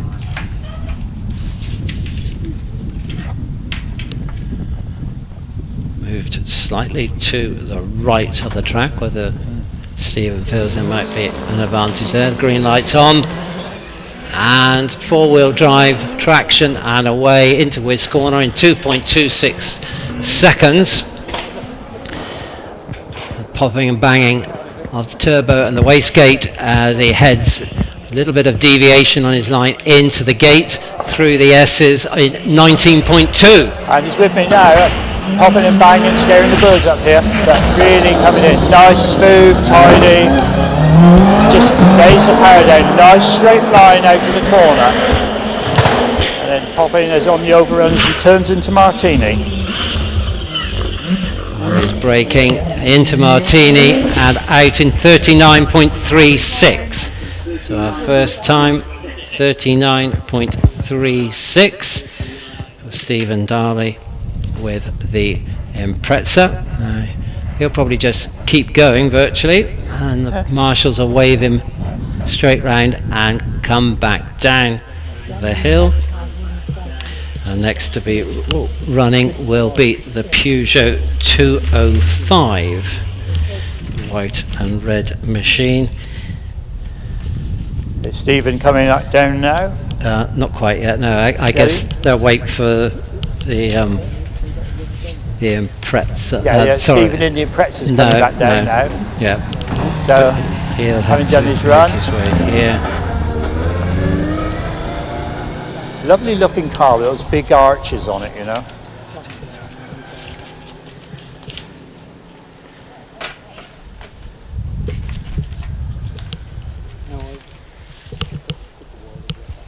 So he should be through the gate any moment now, on his way back down to you. Okay, good. Yeah. Stuart Reid readying himself in the paddock.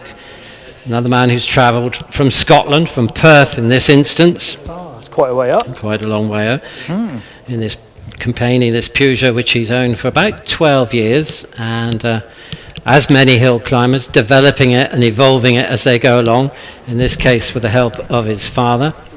He's won quite a few class awards and has records up in Scotland, enjoying the Tin Top Challenge at his first time here at Wiscombe Park. Done well to get into the 10 top 10 challenge, didn't he? Indeed. All the T's. All the T's, yeah. As I was saying earlier, we don't see a lot of Peugeot 205s anymore. They were a popular rally car in years gone by, and you saw quite a few coming into speed events, but not a common car anymore, is it? Most of them, I think, you know, the 205s, 1600s and 1900s met with a untidy end, shall we say. So Stuart now mobile on his way down to the start line. An engineer by profession.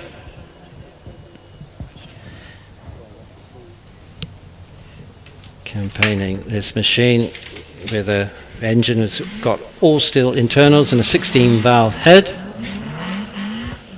And now Stuart's going to make that motor work to within an inch of its life as he tries to maximise his uptake of British Tin Top Top 10 Challenge points. He's away. Steams it off the line in 2.8 seconds. Safely around Wiscorner, avoiding the banks, threading his way through the curves over Bunny's Leap and successfully through the braking area at the gate. He clocks a 20.58 at the S's. Yeah, it's using all the curb as he comes through top S. Slows him down nicely, nice and tight, not in the road. As he leads us here at Sawbench Hairpin. And hard on the brakes for Martini as he turns it in. Through the line in 42.66. 42.66. Rodney Isles next in his Porsche. For the Peugeot driver Stuart Reid. Yep. And as you say, the 911 3.8 turbo in the hands of former Wiscombe champion Rod Isles. But he won the championship here at the wheel of his Alfa Romeo 4C. But then earlier this year, the Porsche appeared on the scene, off the line in 2.46 seconds, carrying good speed over Bunny's Leap. Won the British Sprint Championship in single-seaters in Pilbeam, I believe. So a man who knows a lot about speed events. Yeah. Again, using the curb on his way through the S's there. Very quiet. Clocks deceivingly quiet. 21.48 before he got to you.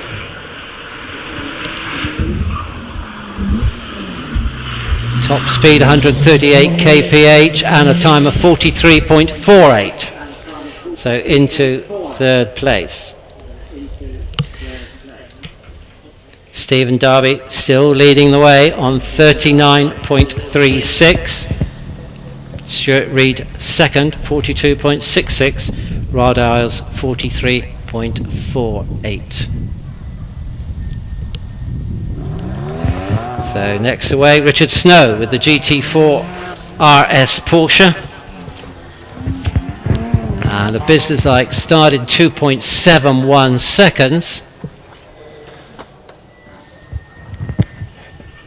Finds his braking point for the gate, executes neatly through the S's and up to you in 20.83. And very smooth it is too. Just keeping it away from the curbs in actual fact. Turning in, a little bit of tyre squeal, slightly bit fluffy on the exit as he started to put his foot down, but soon got the power down and now he's at Martini. On the brakes and leading in and away in 42.86. So goes into third place. Demotes Rod Isles to fourth.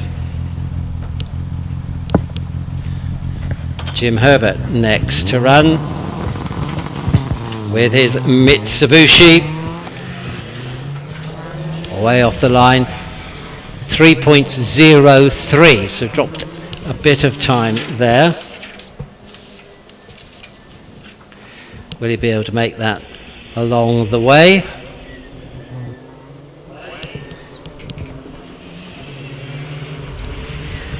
Executes the first part of the S is okay, 21.52.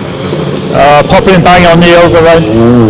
And again, a lovely smooth exit here from Sawbench corner. And popping and bang on the overrun as he approaches Martini, which he's now turning into.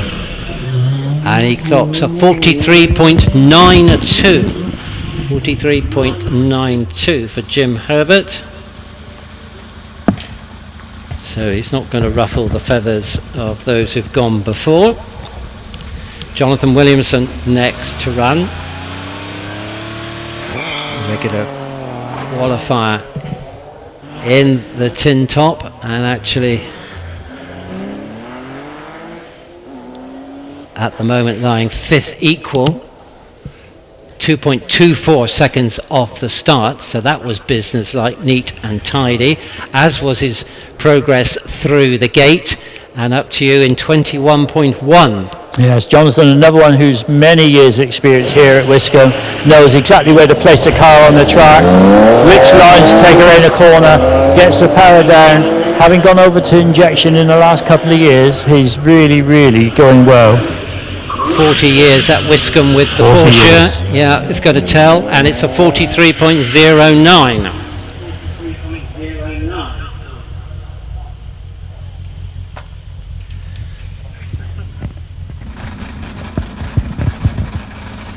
So Paul Howes next in the green Porsche. So Williamson fourth at the moment, and Howes is away 2.43 with the 3.8 litre 911 RSR. So not far away from Williamson's time. Porsche against Porsche. 21.06 as he heads to you. Yes. Very, very smooth, very controlled run. Front end going down, under braking. Sequential gearbox working well in that car, just very quick changes. And he's at Martini already, braking and turning in.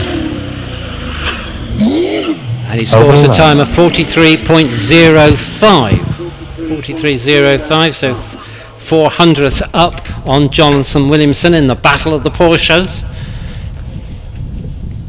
Snow, also another Porsche driver, of course, slightly different specification, 42.86, but still Stephen Darley the fastest man, as Stephen Moore is away with the Mitsubishi, and off the line it was a 2.4, so he's in the hunt as he brakes for the gate, bit of a wobble as he does that, but all under control, and 20.49 is his midpoint time.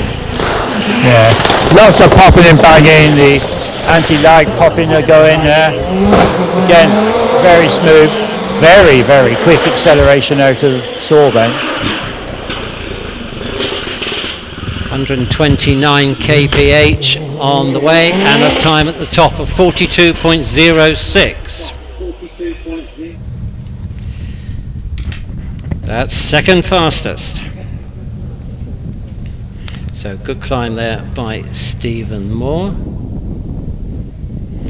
Edges in front of Reed and Snow, and now the mighty machine up the hill. It's the SBR Chrono with Simon Bainbridge, 2.62 seconds, so dropped a little bit of time off the start line. Not a four-wheel drive machine, of course.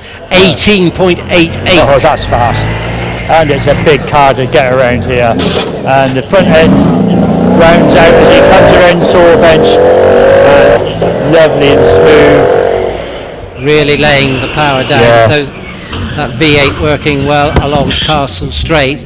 Then it's negotiating Martini, which he does in 39.37. 100th off of Darley's time. So let's see what Damien Bradley can do. So no pressure, Damien. 39.37, no good. 39.36, no good. Oh.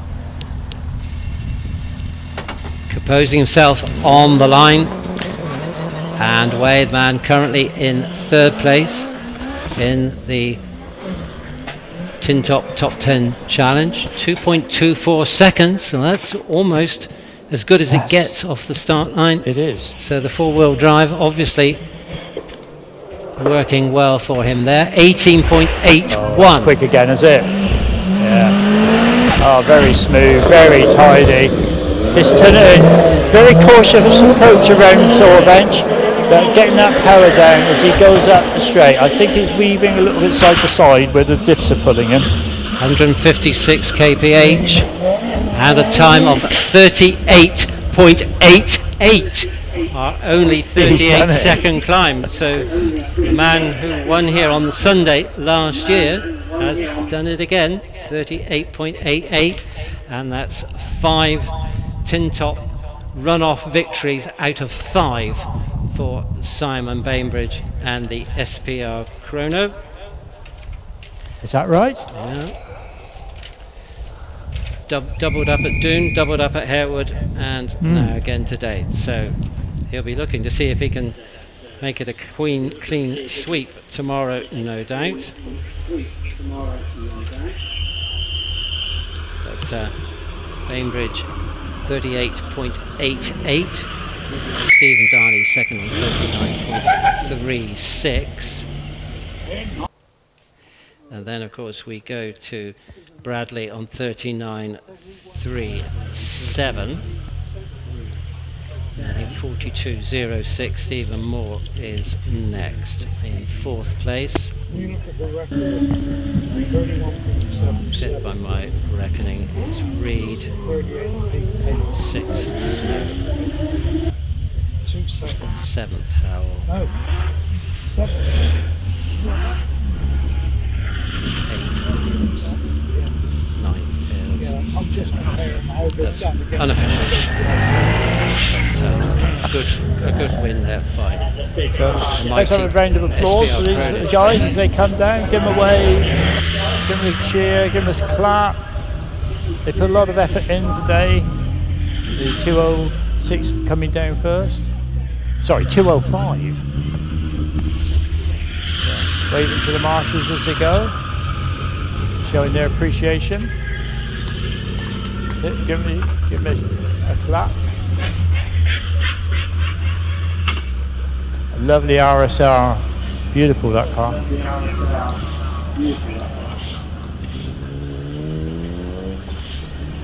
You could put that on your Christmas list. Yeah, I could do. I probably won't get away with it.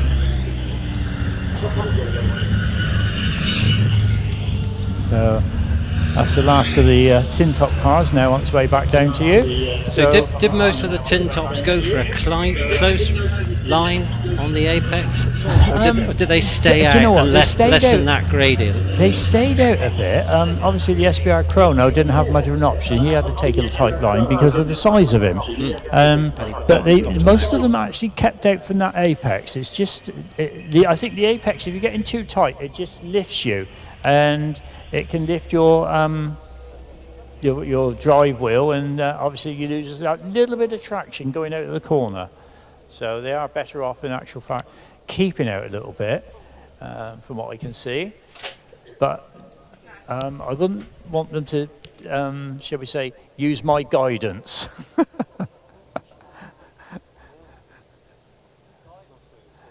I now got a rescue crew member saying, "What do you know about guidance?" Terrible.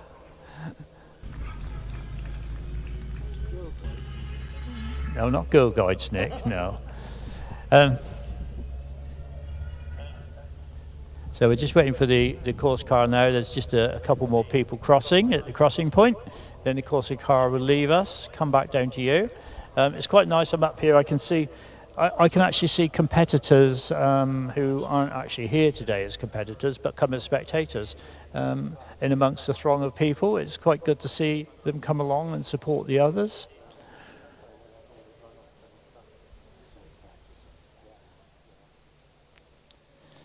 So Nigel in the course car, just waiting for the... Right.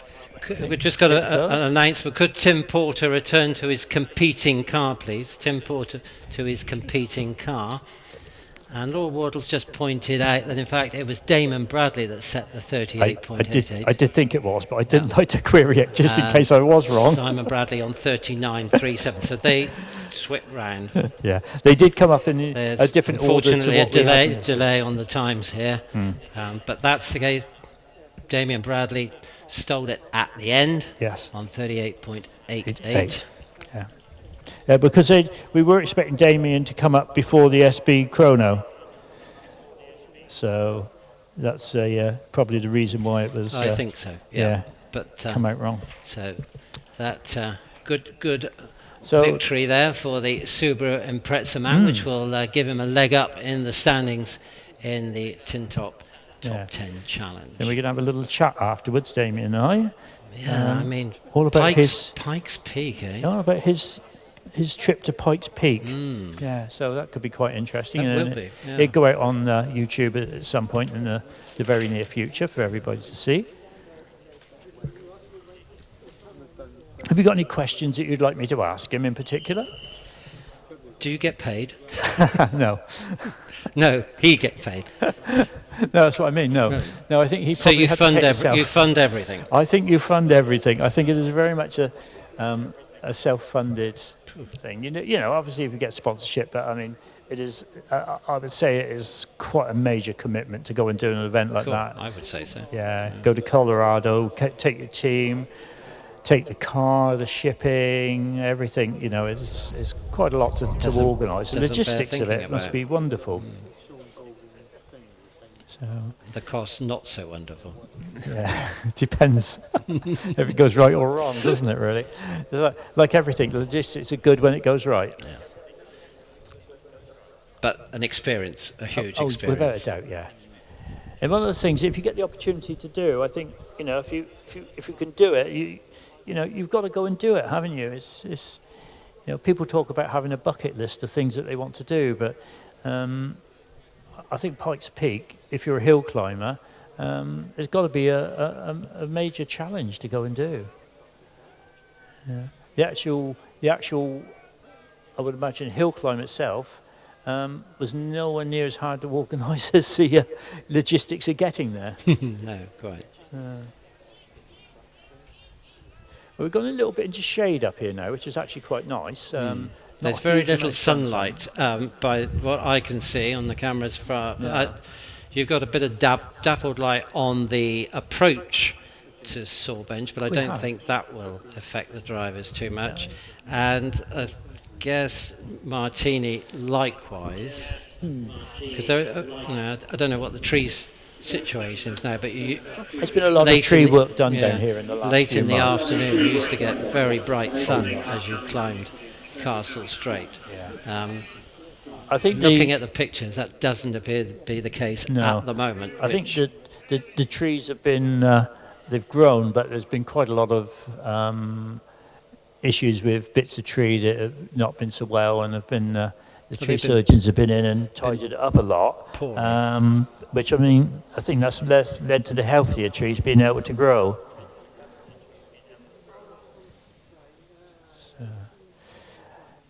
So very shortly, you'll start to get some cars, won't you? We have. Yeah. We've got Mr. Gould on his way down now. The man who facilitates the hill climbing for so many of the people in the top echelons of the sport by supplying them with Gould chassis, Gould 50 GR59s. Very interesting talk to Sean at lunchtime, which will be, again, available on YouTube on this Speed on Screen website at some point. It did go out live. But Sean telling us a little bit about the history of how the Gould racing car manufacturing business come together. Empire. It is a mini empire, isn't it? Really, isn't it? But that's business is going to be out of his mind now, because he's got to concentrate on amassing some championship points for the 2025 British Hillclimb Championship, presented by Nova Motorsport. Nova being the tyre manufacturer, previously Avon. Management buyout, and now 2.29 for the driver from Hungerford in Berkshire. Best, I think, in the British Hillclimb Championship was a third in 2021. Still holds the fastest time. But there is a problem. I think it looks like wasn't quite going at full tilt on the way up to the gate. Let's look at the time. No, 32.84. There's an issue. Doesn't sound like he's trying that hard actually with us. Just taking a steady run, going for a drive to the top, conserve the car. I see she's got some grass wrapped around the suspension on the near side, so whether he clipped the bail or something, I'm not sure. So unfortunately a time of 55.37 at the top for Sean Gould. So possibly dropped a wheel off the tarmac somewhere along the line, and some of the edges are quite abrupt if you get the wheel off. But in a single seater with white tyres, and you have to be way off to get that over the edge. But let's hope that car can be readied and tweaked, ready for Matt Ryder, of course. But Sean will no doubt come straight back down. Marshall's up here, he'll just pick something up off the track. I'm not sure what it is, whether it's a piece of car or just a piece of let's look and see if there's anything to be seen. No, it's just a piece of, it's like plastic from somewhere, and doesn't look like anything of any major. So, but I take it Sean's coming straight back down, is he? I would imagine so, but I haven't seen anything yet. Yeah. Obviously he's got a delay but he might well want to investigate. Well, he probably is. He's probably jumped out to have a look to see if he's done any damage, because obviously it's a great importance to get it ready for Matt Ryder for his run at the end of the afternoon. And he wouldn't want to return it to the paddock if he was going to make worse than the damage. No, exactly. I mean, there's a lot of brushing going on between Wiscombe and Bunnies. Do excuse me a minute. Here he comes now. Sean is on his way down. Give him a wave. He didn't have the best of runs, but hopefully he'll come back tomorrow and put in a good run.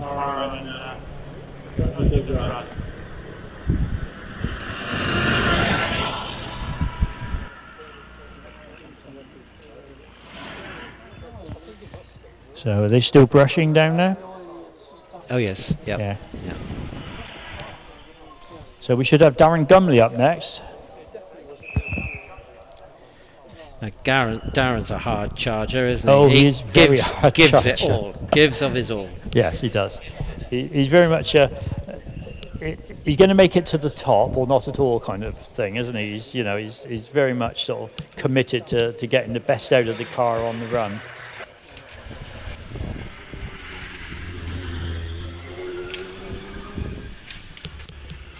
Right, so Sean Gould's made it back down. Doesn't seem to be driving particularly cautiously, so let's hope that's all okay. Yeah.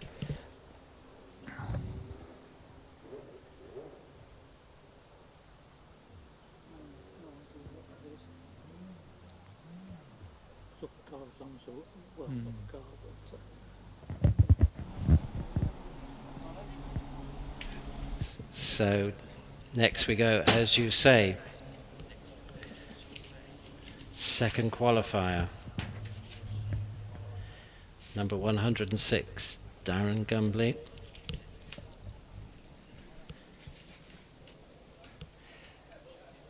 Keen to get some championship points in the bag.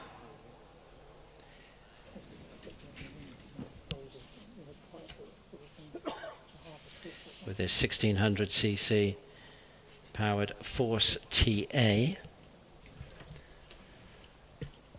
Darren qualified on a time of 36.27.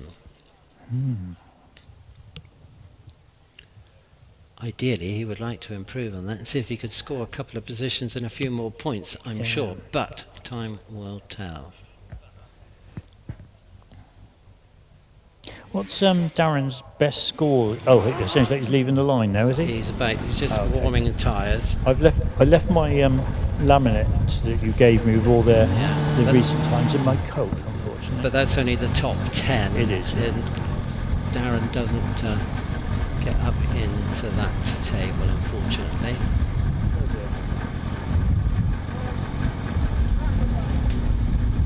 So worked away at his times in the 37s in practice, 36s. 36.27, if he could put it all together, there could be a 35 here. I'm sure he'd be a bit chuffed with that. I think he's got the ability to do that. He's got a good chance. Waiting for the lights to go green, which they duly do.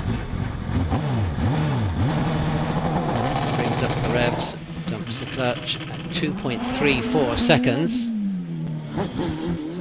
And asks a lot of the motor as he goes over Bunny's Leap. And his approach to the gate, he picks up the apex very tight on the approach to the gate, 17.04.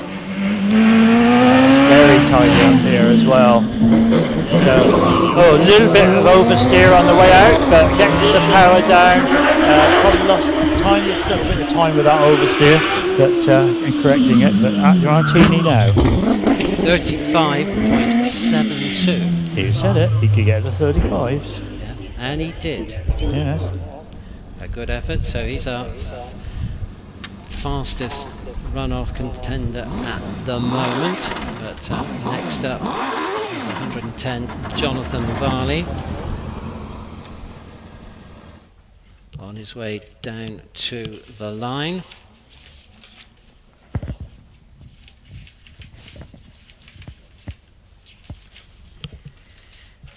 Got the green light very quickly, the man from Telford. 2023 and 2024 British Hillclimb Championship Cup winner.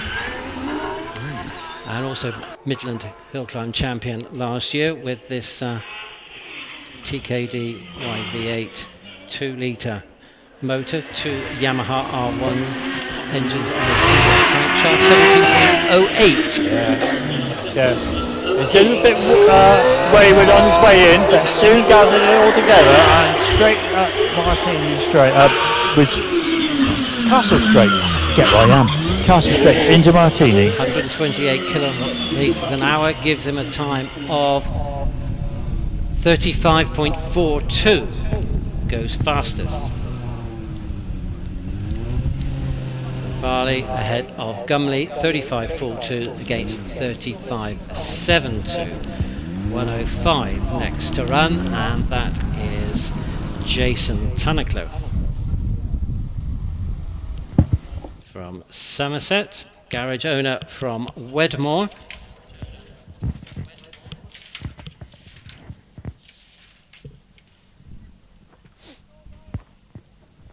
With the Empire Evo 3 1 litre turbocharged power pack. We're just having a little bit of a tidy up here at Saw Bench. There's some stones in the middle of the road. Last thing you want to do is somebody drive over a very sharp stone and end up with a puncture before they get to Martini. So Marshall's just popped out to do that, tidied that up. We certainly don't want any of that. No. So a little hold up there for a few seconds, and so Jason again competes here at Wiscombe on occasions other than the British Championship event, so he keeps his hand in on what I guess is basically his local hill. He's got the green light and departs in 2.32 seconds. So he's familiar which way the bends go, and throwing up some sparks across the parkland, and 16.96. Lovely controlled line in, not tucking it in too tight on the entrance, getting the power down, a little bit of oversteer on the exit, and he's now at Martini on the brakes and turning in. Just kept it away off the bank there and clocks a 35.89. So he's our third fastest qualifier as we go next to number 8, David Warburton.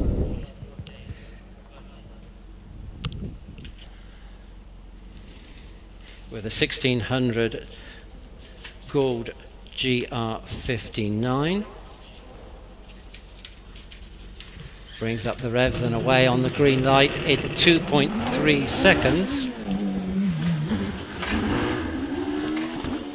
Quickly up through the gears as he crests Bunny's Leap. Stays out wide on the entrance to the gate and clocks 16.9. On the brakes, lots of squirrel, lots of daylight under the near side front wheel as he tucked it in tight. And away he goes, and he has at Martini now, turning in, and let's see what time he's done. 169 kilometres an hour, 34.82, so he goes fastest. 34.82. Wait for that to come up. Yep, 34.82. So big engine cars now. Now the big boys, and the first of those, car number 6, Dave Uren, with the GR55B. As his number indicates, 6th in last year's championship. Took a runoff victory at Chelsea Walsh in June a couple of years ago, or in 2022. Has 4th and 3rd place finishes in the championship to his name. GR55B powered by Nicholson McLaren XB V8 3.5 litres. It's the ex-Martin Groves car that won the championship on 4 occasions, and he's a 2.21 away from the line and carrying good speed, a little bit light over Bunny's Leap, but all controlled, and 16.18 with you. Yes, very, very tidy, and no oversteer at all, really tidy, round the corner, power on, and up to Martini now. 147 of the KPHs as he's around in 34.13. It looks smooth, and I think that's the key there. So David Wren fastest ahead of David Warburton. 34.13, 34.82. Then we go to 35.42 for Jonathan Varn. Now Trevor Willis, previous winner here at Wiscombe Park. Established the hill record a few years ago, didn't he? He did indeed. Yes. With this RPE engined OMS 28. So this is 2 Suzuki Hayabusa engines, 2 1600 Hayabusa engines forming a V8, and it's a 2.18 off the start line. So the experienced Willis doing well there. And he's another that stays wide on the entrance to the gate, and he's with you in 16.41. He's clipping the edge of the curb as he comes through top S's. Very tidy and gets the power down. Lots of sparks coming off that under tray. That will have made a phenomenal picture if anybody's got it. Be great to see. Wide in and late apex, and now through Martini in 34.37. 34.37. So our third 34-second climb slots into second place between Uren and Warburton. As next to go is Will Hall.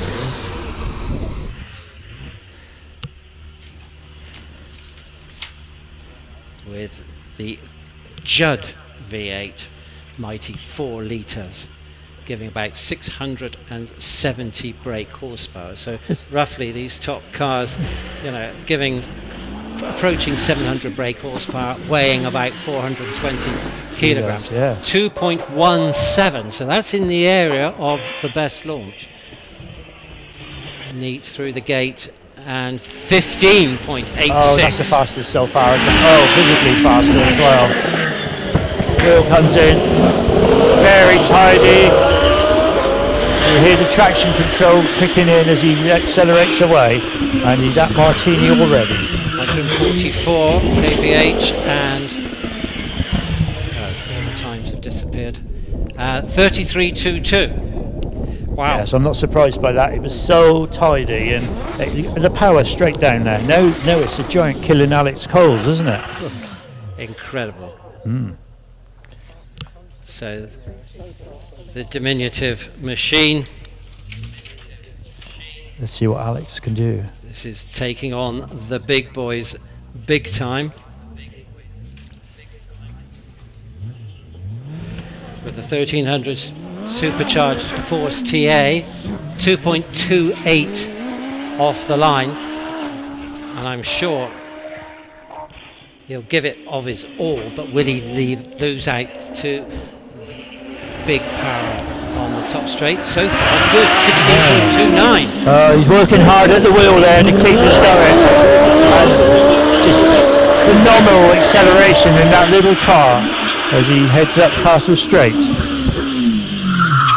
But he's soaring hard with the steering as he was coming in. So the Force neat and nimble over the line in 33.94. So into second place.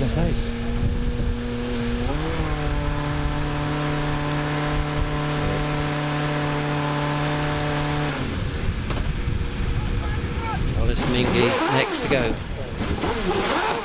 Former Hill record holder here at Wiscombe Park, full-time champion with a 3.3 litre V8 Cosworth, on the hunt for the championship, just 6 points down on Matthew Ryder, the reigning champion and the leader, who's in the queue down to the start line for this runoff.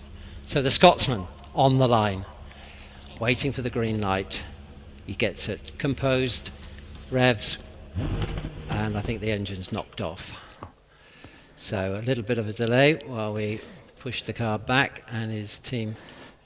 I was just looking at the times we've had so far, and it does look very much like Darren Gumley has made it into the top 10 on points, doesn't it? It's looking that way. Because Sean Gould obviously had a way out, and the next slowest one after that is Jason Tunnicliffe on 35.89. So I think Darren has actually made it into. He's got a point. 10. He's got at least a point. Yeah. So away now goes Wallace in 2.18 after that little hesitation, employing the power as he goes into the gate. 15.85. Oh, that's quick, isn't it? Wallace is on a bit of a charge. Very tidy, very smooth, very quick, very noisy, but fantastic. So 145 kphs, and in and around in 33.16. So the time's continually driven down. 33.16. puts him 600th up on Will Hall.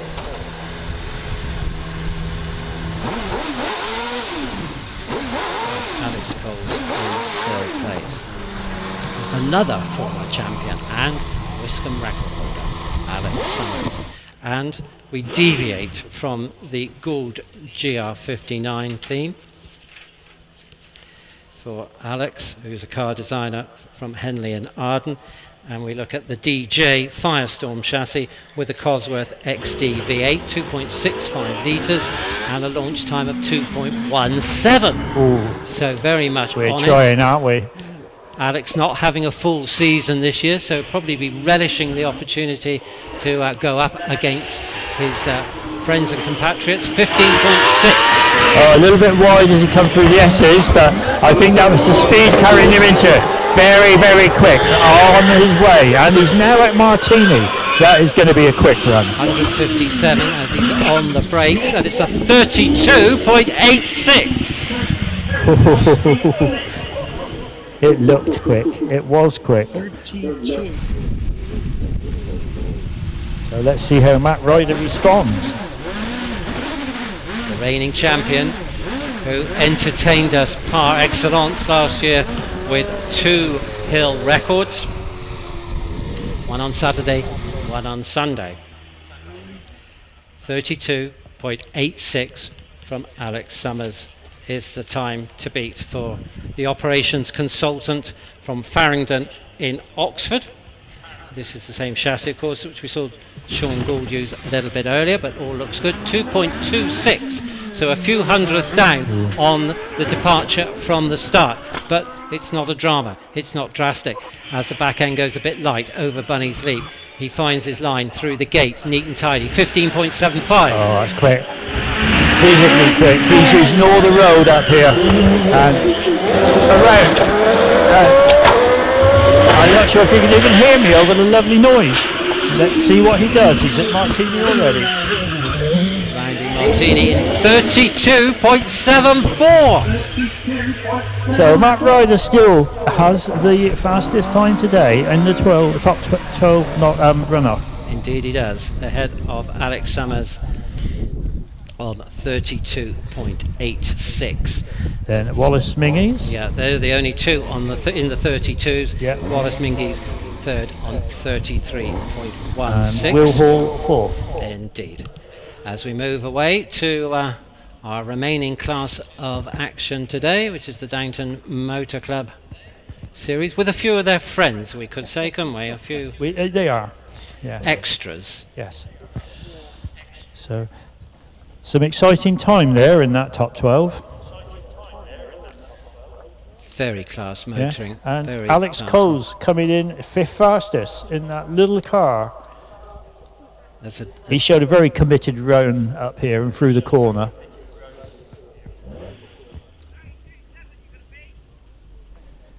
A demon effort. One batch left to go, and obviously the last car of the lot being our Wiscombe, or former Tillicoultry Quarries Wiscombe Hillclimb champion, Mr. Ian Englehart, who actually leads the class at the moment as we kick off on the second run for the competitors in that class.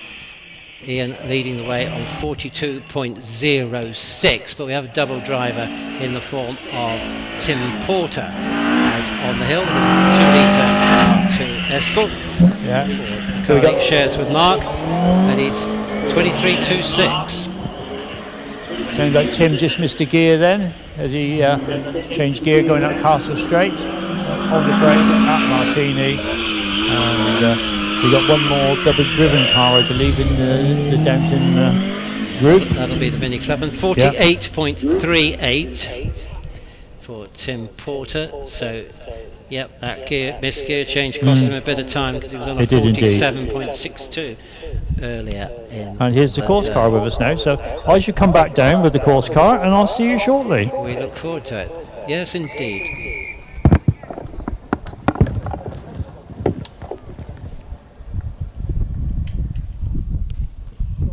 So it's time to return those cars back down from the top paddock, and as the championship challengers come down the hill. Perhaps you'd like to give them a clap, put your hands together, wave your programs, etc. Show your appreciation for their commitment and entertainment, which will be repeated tomorrow with yet another runoff for the British Hillclimb Championship, presented by Nova Motorsport.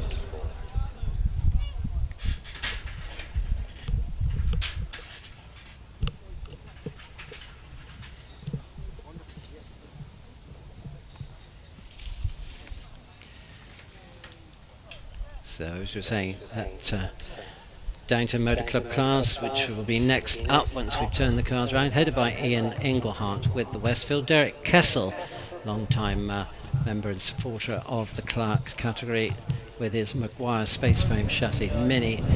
So Jeff, second place, the single seat is starting to return back down now, and a big round of applause for everybody as they come down.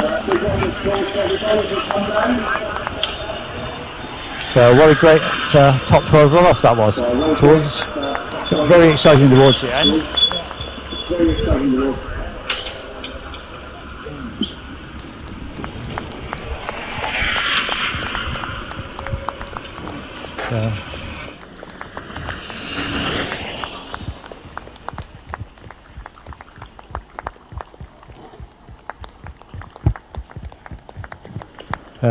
Here you go.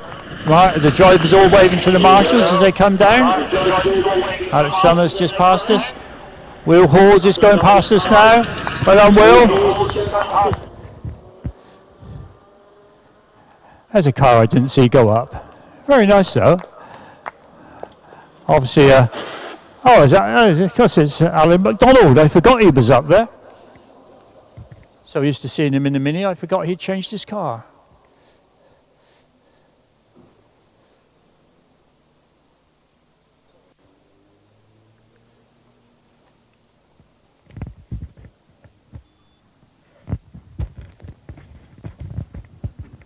So just waiting now for the final few cars to come out to the top paddock.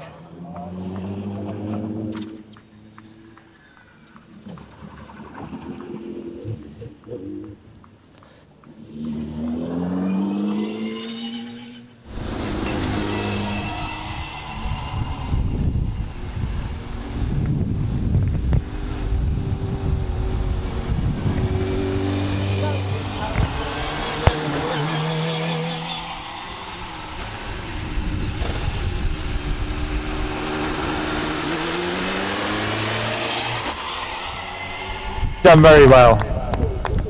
Alex Coles on his way down the hill, followed by Wallace Mingies.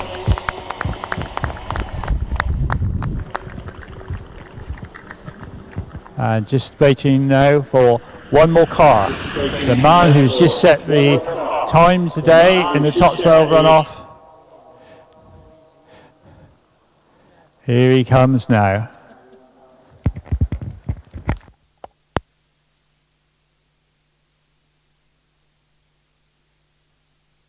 That rider, well done. Great drive.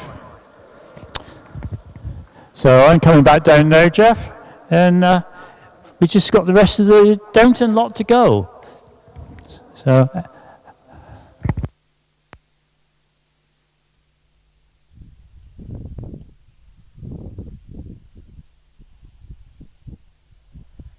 So course car back on position at West basically, so that means we can move into the last class of the day, Downton Motor Club division. So there's Minis joined with Ford Escorts, Vauxhall Corsas, Mazda MX-5, Ford Anglias, Ford Escorts of course, Mark IIs. So an eclectic mixture. Just seen Tim Porter take his first run as a double driver, 48.32, but it's Ian Englehart that's fastest after the first run, 42.06, ahead of Derek Kessel, Dan Stevens with the Subaru Impreza, Nigel Sampson in fourth ahead of John Wells. John, of course, pedaling 2-litre turbo BMW Mini, but it's the V6 engine 105E Anglia in the hands of Exeter Garage proprietor John Reed that gets the green light and moves away off the line in 3.2 seconds.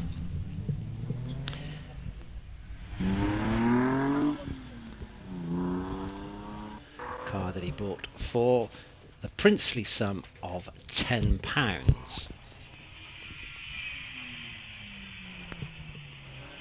So now Dan Stevens, third in class with the Subaru Impreza. Steps off the line in 2.45 seconds. So four-wheel drive coming in useful for the agricultural mechanic from Bridgewater.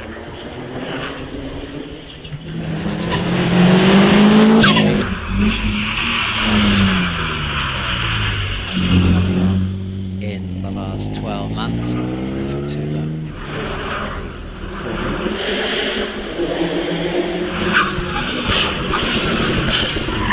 131. John Reed is 55.93. Dan Stevens completes his climb with the Subaru Impreza, stopping the clocks on 43.26.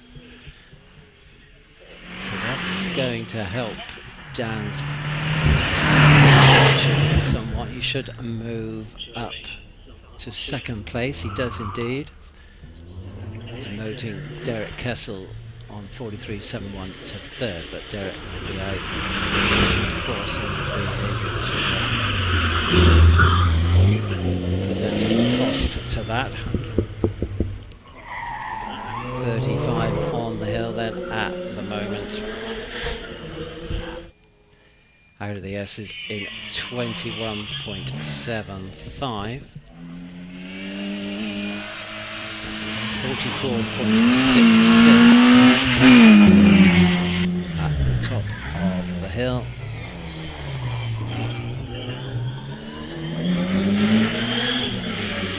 It's the Mazda MX-5 NC with Peter Smith at the wheel, running as 137.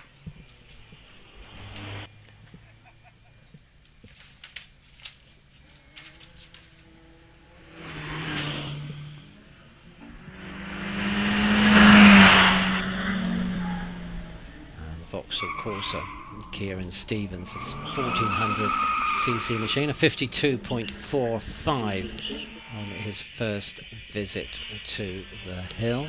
136 Nigel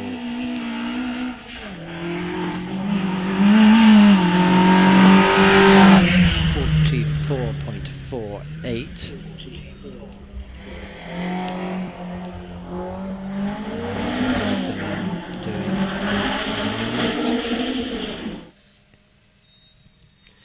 Over the line in 52.61.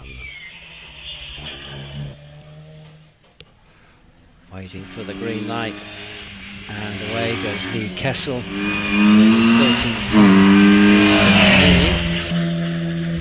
Kieran Stevens completes his climb over the line at the top with the Vauxhall Corsa 1400 in a time of 50.15 for young Kieran Stevens.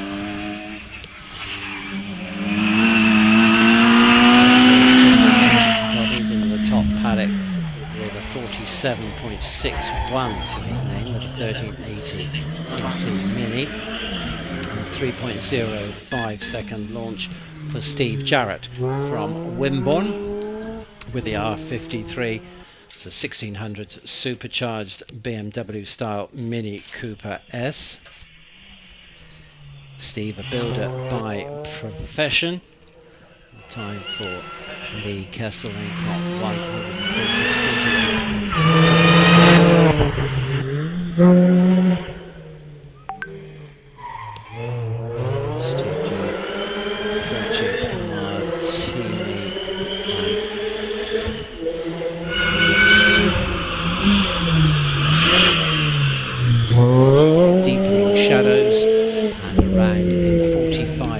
4:38.9. So he's found over half a second on his earlier run. John White will be looking, no doubt, to replicate that with the Ford Fiesta, the St Austell driver, having posted a time of 4:54.6 on his first visit to the hill. As across the parkland goes Toby Bishop with his 1600 supercharged machine. Time for John White. At